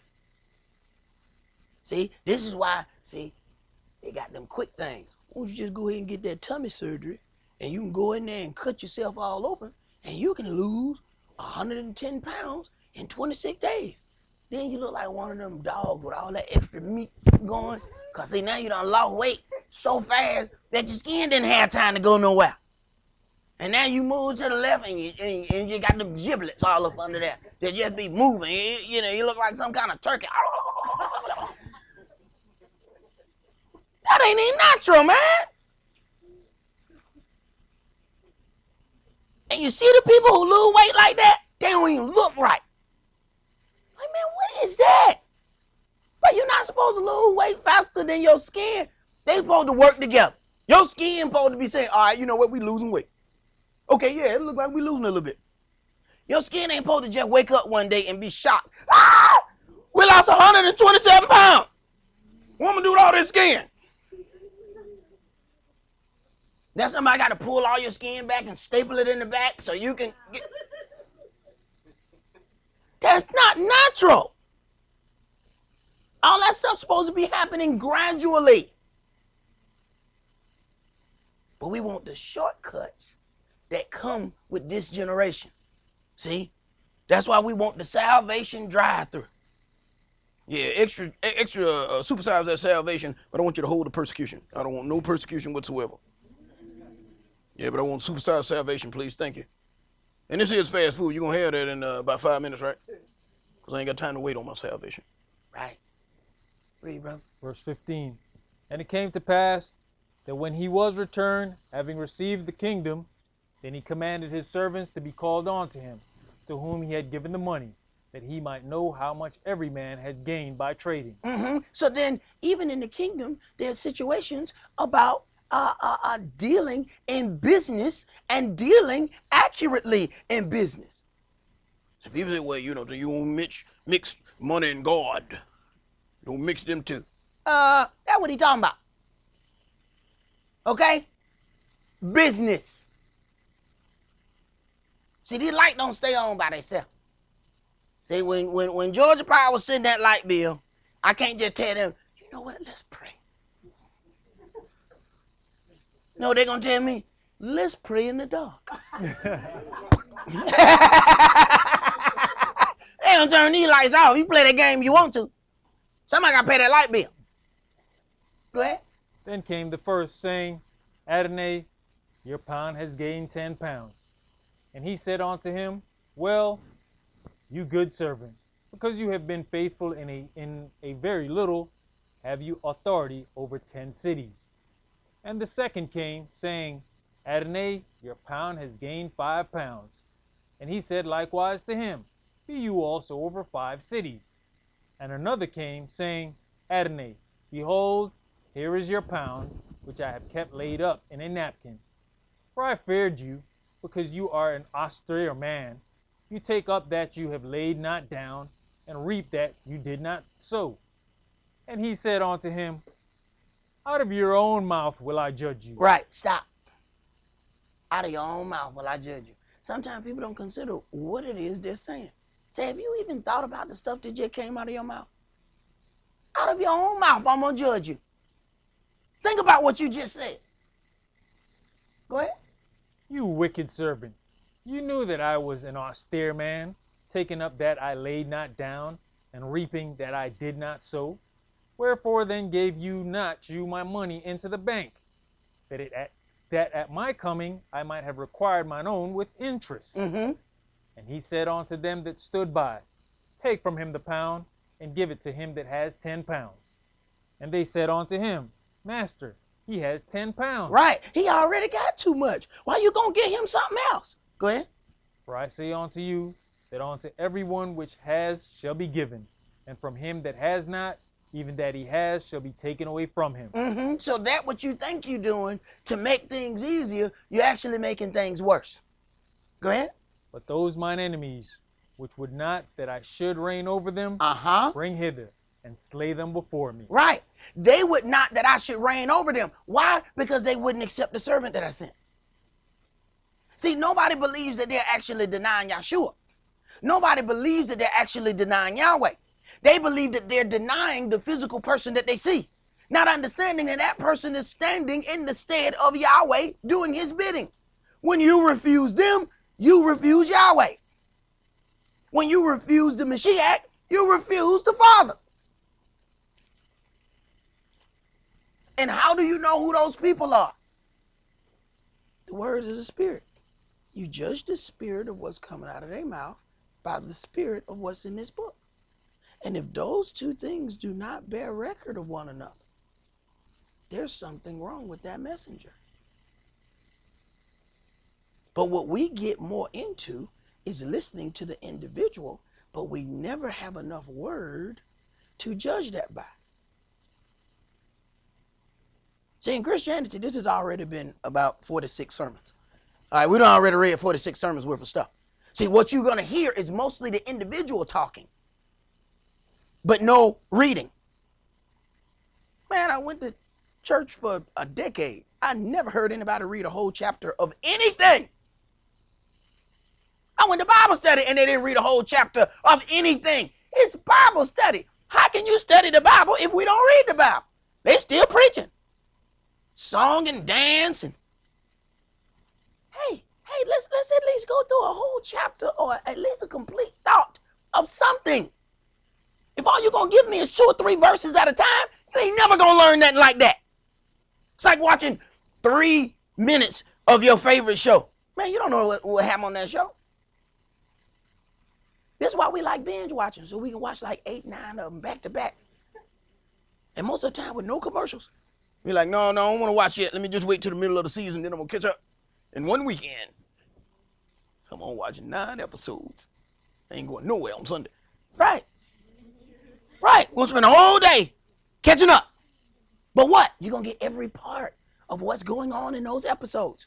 Somebody give you 2 or 3 verses, and you wonder why we have gone to church for 50 years and we still don't know anything. Because they only giving us, they cherry picking scripture. I'm going to give you verse 18. Then I'm going to give verse 27. And then I'm going to give verse 32. Hey, man, but you spread those out so far. I don't even remember them now to even try to put them together. Because you spread that out 6 months in between. Now I can't even come up with a complete and accurate thought. But that's how you rule over people. That's how you rule over them. They will never have enough information to do otherwise. That's why companies separate the departments. All right, y'all the people that build the product, y'all got to stay separate from the salesman. Why? Salesmen understand the paperwork. Y'all understand how to build the product. If y'all two get together, you can open your own business. Separate them two. Matter of fact, separate them in mindset. Tell the people in the office that you better than them old filthy workers. You better than them. You high class on a glass. Yes, you are. They just regular old English 800. That's all they 8 ball. They 8 ball. You are champagne. Okay, don't you even get caught talking to them. Don't even fraternize with them. Right? Poison y'all mind against each other because y'all two together are dangerous. They separate the departments for a reason.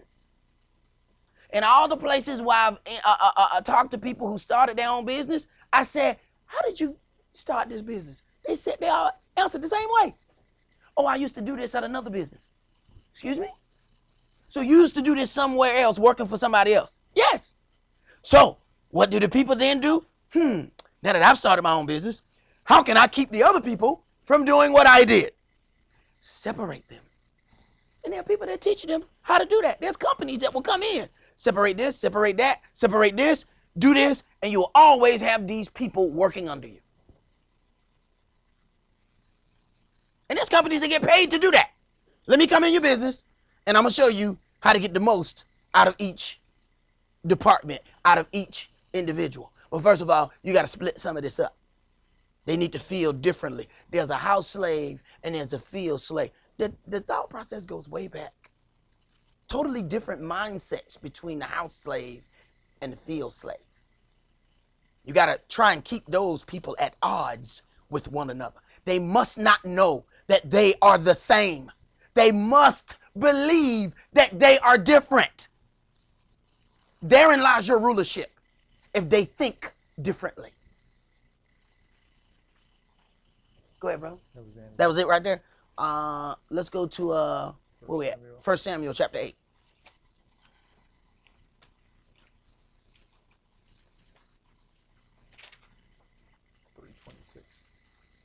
Okay.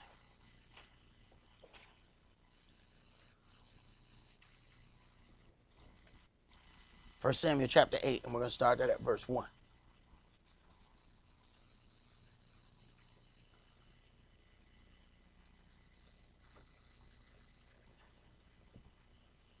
Verse 1.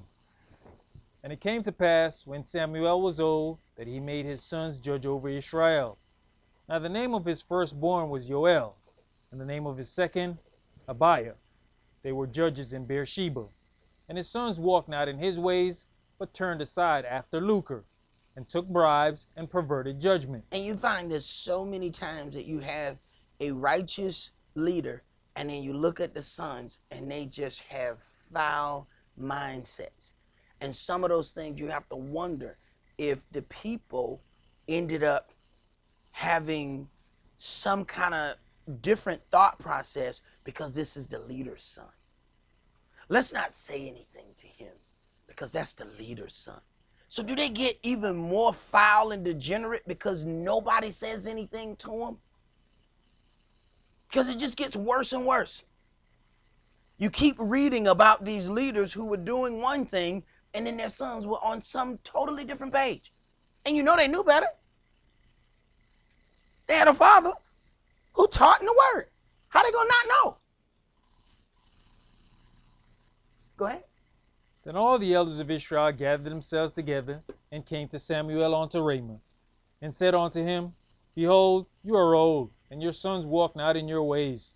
Now make us a king to judge us like all the nations. Right, and this is Israel, classic Israel. We want to be just like everybody else. Go ahead. But the thing displeased Samuel, when they said, Give us a king to judge us. And Samuel prayed unto Yahweh. Right. Samuel was not upset that they did not choose his sons. He was upset that now they want to change the entire makeup of how Israel is governed. Now we want a king. It ain't like they asked for different judges. No, we don't want that system no more. Go ahead. It's like you were saying earlier, they went to Samuel, and the question is, how many of them ever went to the sons and said, hey man, what are y'all doing? Right. We just don't like, what we see, and now we want the entire system changed. Go ahead. And Yahweh said unto Samuel, Hearken unto the voice of the people in all that they say unto you, for they have not rejected you, but they have rejected me. Right. That I should not reign over them. Oh, this sounds extremely familiar, don't it? They have issued that I should not reign over them. This ain't with you. So when you get ready to start dealing with this word, you start running into people and they got issues. The issue ain't with you. The issue is with the Most High. They're like, no. He shall not reign over me. That's what the issue is. See, everything is not as it seems. Go ahead.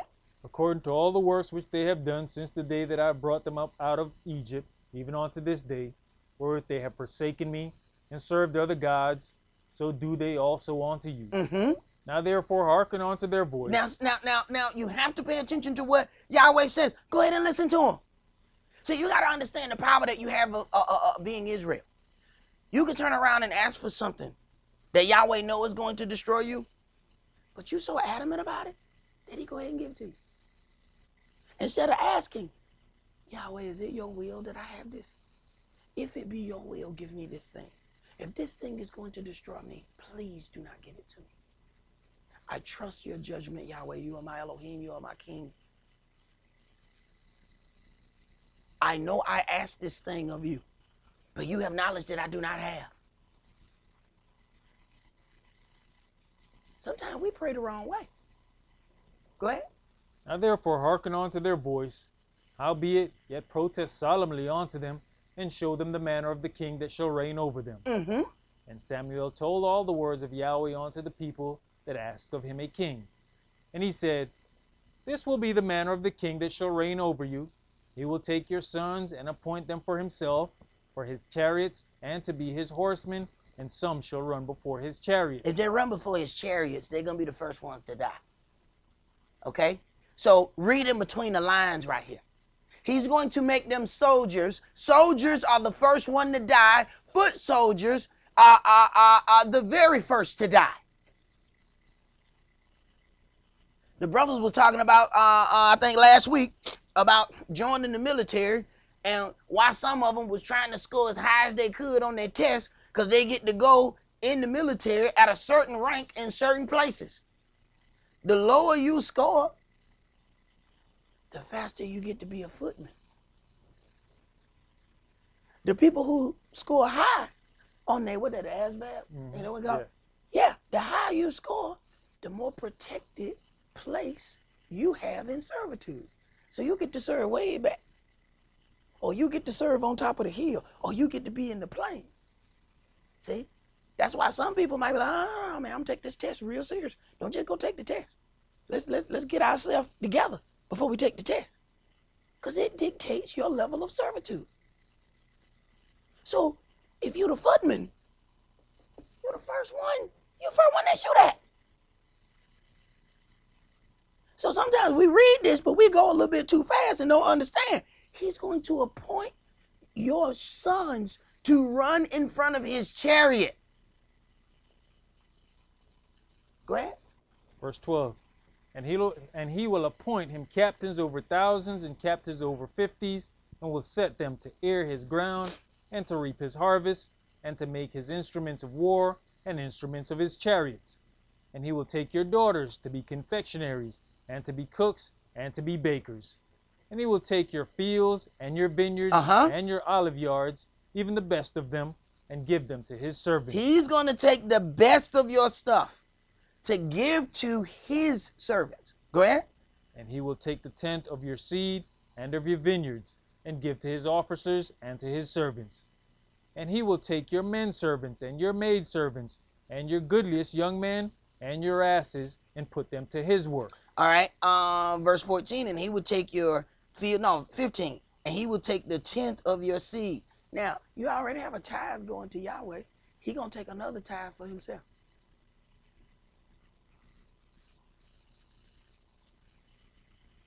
Go ahead. He will take the tenth of your sheep, and you shall be his servants. Another tithe.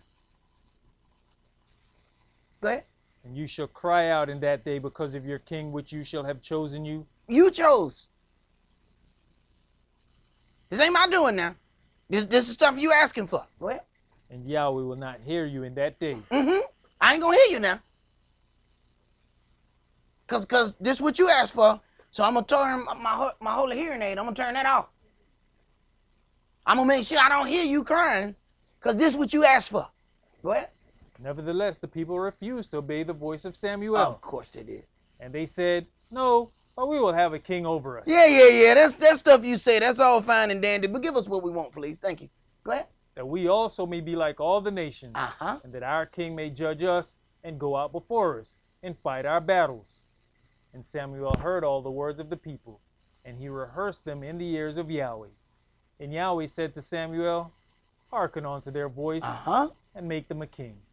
And Samuel said unto the men of Israel, "Go you every man unto his city." Now, Yahweh knows the manner of people that he has chosen. He said, look, they're not going to listen to you, but go ahead and talk to them anyway. They're not going to hearken to you because they won't hearken unto me. But go ahead, tell them all the stuff, but then go ahead and give them everything that they asked for. Let's go to Psalm chapter 81. 639.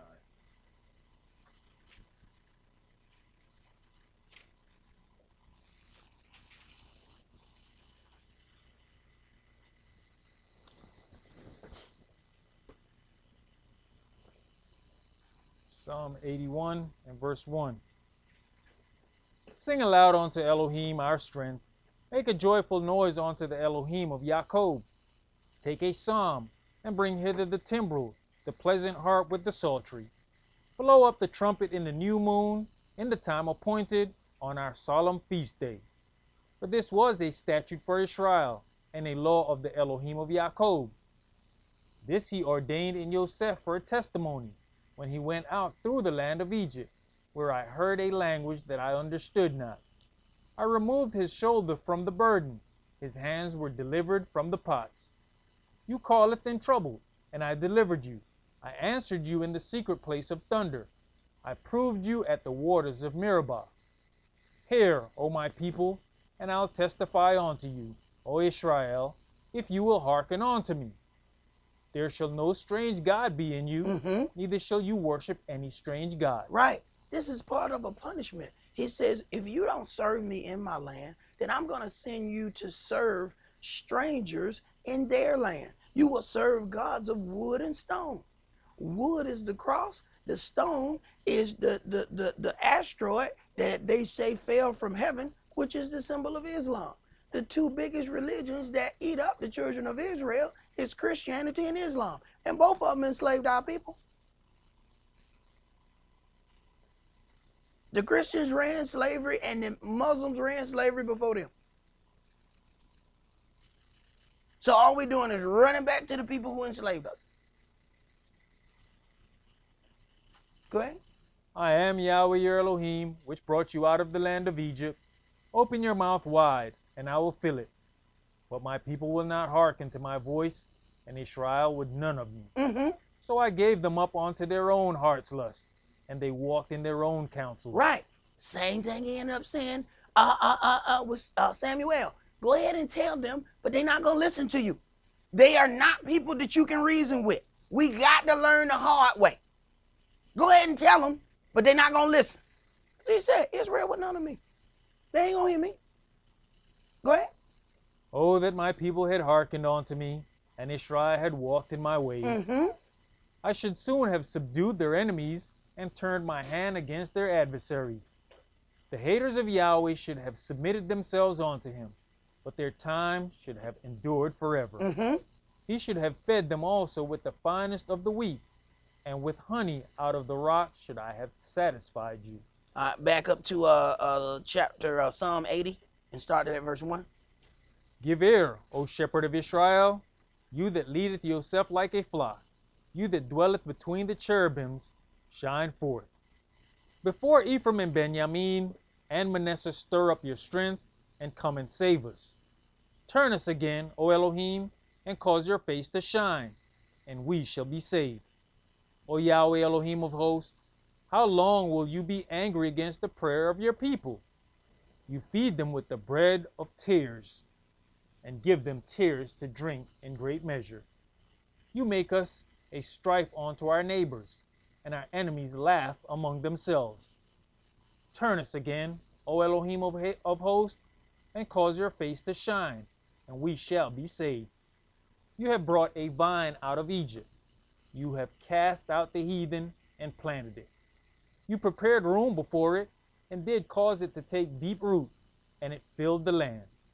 The hills were covered with the shadow of it, and the boughs thereof were like the goodly cedars. She sent out her boughs onto the sea, and her branches onto the river. Why have you then broken down her hedges, so that all they which pass by the way do pluck her?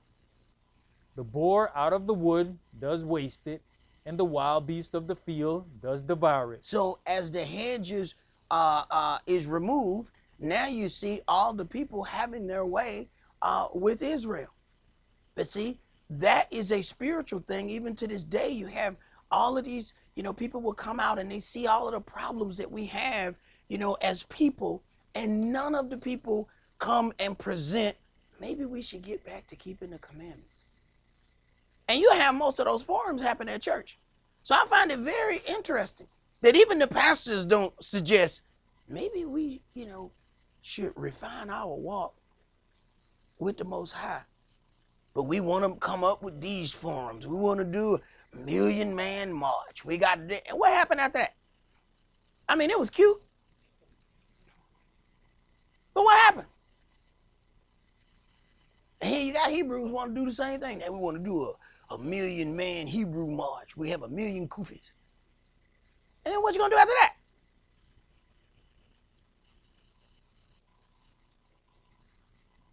Because if your walk is not refined, see, there's one thing that people who have studied your book know. What did they say about Daniel? We should not find a problem with him unless we find it concerning the law of his Elohim. So let's put him in a situation where he has to walk against his God. That's the only problem we're ever going to find with Daniel. So they presented a situation whereby they could mess him up according to the word. So there are people that have been studying your legacy, your word, who you are, and what you're supposed to do with your Elohim. And they present ways to get you to walk against him. And you have no idea that you're giving up your power. And we still want to know, how is it so easy for people to rule over us? Go ahead, bro. Verse 14. Return, we beseech you, O Elohim of hosts. Look down from heaven and behold, and visit this vine, and the vineyard which your right hand has planted, and the branch you have made strong for yourself. It is burnt with fire, it is cut down. They perish at the rebuke of your countenance. Let your hand be upon the man of your right hand, upon the Son of Man whom you made strong for yourself. So will not we go back from you. Quicken us, and we will call upon your name. Turn us again, O Yahweh Elohim of hosts. Cause your face to shine, and we shall be saved. All right. Let's go to John chapter 20. Yohanan chapter 20. And I think we're going to end today right there. Y'all know we have new moon. Was it Monday night? Look, everybody looking strange. Yeah, there you go. You're looking strange. You're looking strange.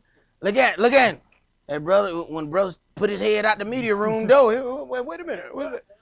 Hey, bro, I know we had a lot of stuff going on, but that don't change everything else. You know what I'm saying? New moon, Monday.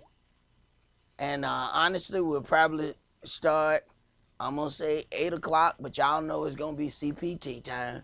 It's going to be 8:30, because y'all ain't going to do right. Y'all ain't going to do right. But so we going to, because we got some stuff left over for today, and I want to get those within the same thought process. See, it matters about a thought process. You can't, I can't just stop anywhere. You see, because one thing goes to the next thing, which goes to the next thing. So if I just stop anywhere, it's going to mess up the flow. So these other things that come behind this, I got to get those things together. You need to hear those together. See, you can't just take verses and throw them up against the wall and we all just read a bunch of verses and we say we read some stuff. There's certain things that if you don't read them behind one another, you don't get the understanding that you're supposed to have. And that's why people are able to rule over you with false doctrine. That's how they're able to use your feelings and make you feel good, but you still leave out of there just as ignorant as you came. But you feel good, but you're just as ignorant as you was when you showed up. People say, "What you learned today?" Service was wonderful. That's not what I asked you. What did you learn? I learned God is great, God is good. Let us thank him for our food. Right. You didn't learn that, did you? But there was a lot of song and dance. But you don't know no more than you knew when you showed up. You should take something home with you every time you show up. And if not, you didn't get fed. And if all you got fed was some emotional stuff, that emotional stuff ain't nothing but air. That ain't food. And it's going to blow back sooner or later. You're going to push that right out. There was no substance in it. You might feel good for a second, but ain't nothing in it.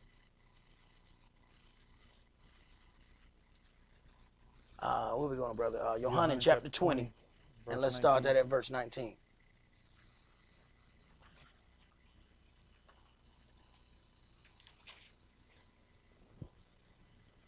Then the same day at evening, being the first day of the week, when the doors were shut where the disciples were assembled for fear of the Yehudis, came Yahshua and stood in the midst, and said unto them, Peace be unto you. And when he had so said, he showed unto them his hands and his side. Then were the disciples glad when they saw the Adonai. Then said Yahshua to them again, Peace be unto you. As my Father has sent me, even so send I you. And when he had said this, he breathed on them and says unto them, Receive you the Holy Ghost. Right. When man was created, he breathed the breath of life into them. Go ahead. Whosoever sins you remit, they are remitted unto them, and whosoever sins you retain, they are retained. But Thomas, one of the 12 called Didymus, was not with them when Yahshua came. The other disciples therefore said unto him, We have seen the Adonai. But he said unto them, Except I shall see in his hands the print of the nails, and put my finger into the print of the nails, and thrust my hand into his side, I will not believe. Right, and this is a disciple. He said, I got to stick my hand in the holes of where he was tortured at. So I'm not listening to this stuff y'all saying. I need to see it. I need to see all of them things. Otherwise, don't bring me them stories. Go ahead. And after 8 days again his disciples were within, and Thomas with them. Then came Yahshua, the doors being shut, and stood in the midst, and said, Peace be unto you. Then saith he to Thomas, Reach hither your finger, and behold my hands, and reach hither your hand, and thrust it into my side. And be not faithless, but be believing. Right. So you can be in the process of thinking something, and Yahshua already know what the doubt is, and then that thing is being presented to you. But we're so busy waiting for somebody to float down the hall and talk to us that we don't understand. He's already dealing with you. Go ahead. And Thomas answered and said unto him, My Adonai and my Elohim. Yahshua says unto him, Thomas, because you have seen me, you have believed.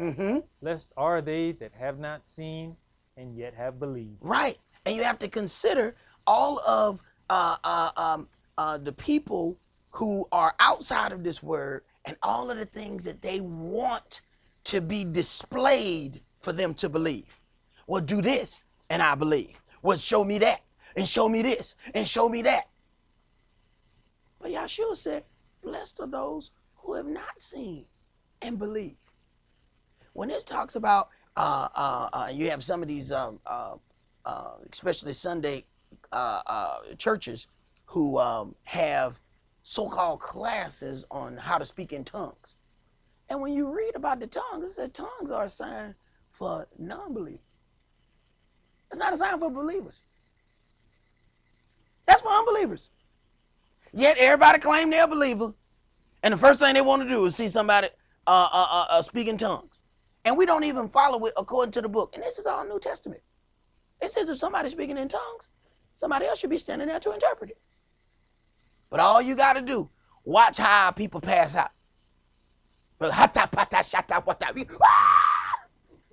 Somebody hit the floor. Okay, where's the interpreter? I watch them do it on television all the time. I'm just sitting there like, wow, we're so easy to be ruled over. This is New Testament. Where's his interpreter? What'd he say? And the people talking about, amen. How you going to agree with that? Amen means you agree. How you going to agree with what he said? You don't know what he said. If somebody hands me a contract in Spanish, I can't sign that. Hey, bro, I don't speak Spanish. I don't know what that says. I can't say amen to that. I can't agree to that. You have to say words that are easily understood.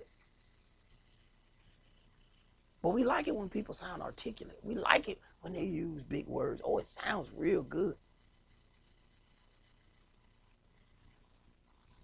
But if those things are not easily understood, how are the people going to attain unto their salvation? Because that's what the ultimate goal is. That's what the whole thing of working in the vineyard is about. My elder used to say to a lot of the brothers that he had taught, and they had went out and started their own thing and did their own thing. And he said, that's why I stopped teaching like that, because I realized that I was making nothing but smart flames for the fire. They understood all of these things. But at the end of the day, he would ask that question: how many people have you purified? See, according to this book, when those people believed, they were then baptized, had their sins washed away, and began a new walk. But you have to consider, after you do all of those things, whether or not those people are going to actually begin in that walk. And we have people that have the desire to be baptized and have not the funds to get here to get those things done. But we know that all that it takes for Yahweh is the right desire. Yahweh desired to build a house. He didn't actually build it. The desire was enough for Yahweh. You gonna build me a house? Since you're going to build me a house, I'm going to build you a house. He couldn't build it. You're a man of war. You don't kill too many people. I can't let you build a house. But the fact that you wanted to build a house, I'm going to build you a house. And every part of my covenant is going to include your lineage. I ain't going to do this thing without you. No more. You in it forever because you wanted to build me a house. Not because you did it. So we have to consider that when we start dealing with working in the vineyard and what that entails. Go ahead, brother. Let's finish this up. Verse 30. And many other signs truly did Yahshua in the presence of his disciples, which are not written in this book. Mm-hmm. But these are written that you might believe that Yahshua is the Mashiach, the son of Elohim, and that believing you might have life through his name. Right. And we're going to stop there, and we will pick back up there Monday night, 8:30. We have new moon, and if you don't know, a new moon is a new month. Yahweh has given us his calendar system. We get so accustomed to everything. You ask somebody like, what time is it? Then, we got to pull out our phone. We know absolutely nothing without the phone. We've gotten so accustomed to it. But Yahweh put his signs in the sky. You can tell exactly what days we are really on, not according to man's calendar, but that moon tells us everything of where we are within that cycle. And it does the same thing every 29 and a half days. You can look at the moon and know exactly what's going on. So, and that clock behind us is one of those atomic clocks, and it has the phases of the moon on it. When that little shaded part that's to the left, that's showing that you're at the end of your month. When you're at the beginning of your month, it's going to be shaded on the right side. When you're at the end of your month, it's going to be shaded toward the left. When it goes all the way away, you're back in the beginning of the cycle. It is a new moon. A new moon, the earth, the sun, and the moon is in alignment. That's why you can't see it. It's the beginning of the month. So you cannot see the moon in the beginning of the month. What's the opposite of that? Full moon. 14 to 15 days later. Yahweh has his system in the sky. So you don't have to depend on nobody else to tell you this or that. Look up. And that does its cycle the same over and over and over again. So that shaded part that's on the left is going to go away in the next 2 days. And when you come back in here and look at that atomic clock, you're not going to see any shaded part. It's just going to be a complete little outline of a circle. That's letting you know it is new moon. All of those things are in alignment. Yahweh gave us the orbit or the rotation of the earth is our day. The orbit of the moon around the earth is our month. The orbit of the earth and its moon all the way around the sun is our year. But we trying to let somebody else tell us what day it is. What the calendar at? I'm trying to figure out what day it is. Yahweh, like, I already showed you what day it is. What's the problem? Everything already up there. Because it's going to come a time. I know y'all want to take your cell phones to the wilderness. I know that. I know you want to take everything with you. But sooner or later, you're going to run out of battery.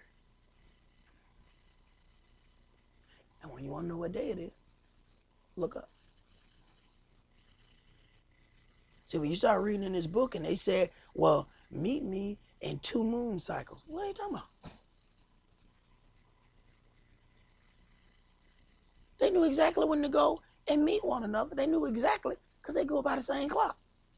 See, now, even when they do something in the military time, they say, let's synchronize our clock. All right, what time you got? All right, you got 1400? I got 1400. 1400. Because last thing you need is somebody who on 1405. Wait a minute. Somebody going to die. Somebody going to die. Because if we're supposed to be doing this thing at 1500 hours and he show up at 1505, everybody dead. They clock's not synchronized right. He didn't get here at the right time that this military operation is taking place. Even when, who was that? Bush, when he went over to invade the Middle East, and everybody was saying, well, what are you waiting on? And he kept saying, we gonna go here any day now. But he wouldn't tell nobody when. Y'all remember when he attacked? New moon. Why? Dark. They would have seen them planes coming a mile away from the glow of the moon. So while people think other people are paying attention to your culture, you just ain't paying attention to it. So you thinking that Bush just don't know what he doing because he sound like a bumbling idiot. But he really wasn't a bumbling idiot. He knew enough, the generals knew enough. Y'all know the moon is very close in what we call the Middle East. You can't just run over there. They're going to see us coming. Let's wait until it's completely dark. Once that new moon hit, once it was completely dark, they went over there bombing like it was going out of style. So understand those things. And remember, Monday night, 8:30, we'll be back for new moon. Govern yourselves accordingly. Remember the Sabbath to keep it holy. Shabbat shalom. Shabbat shalom.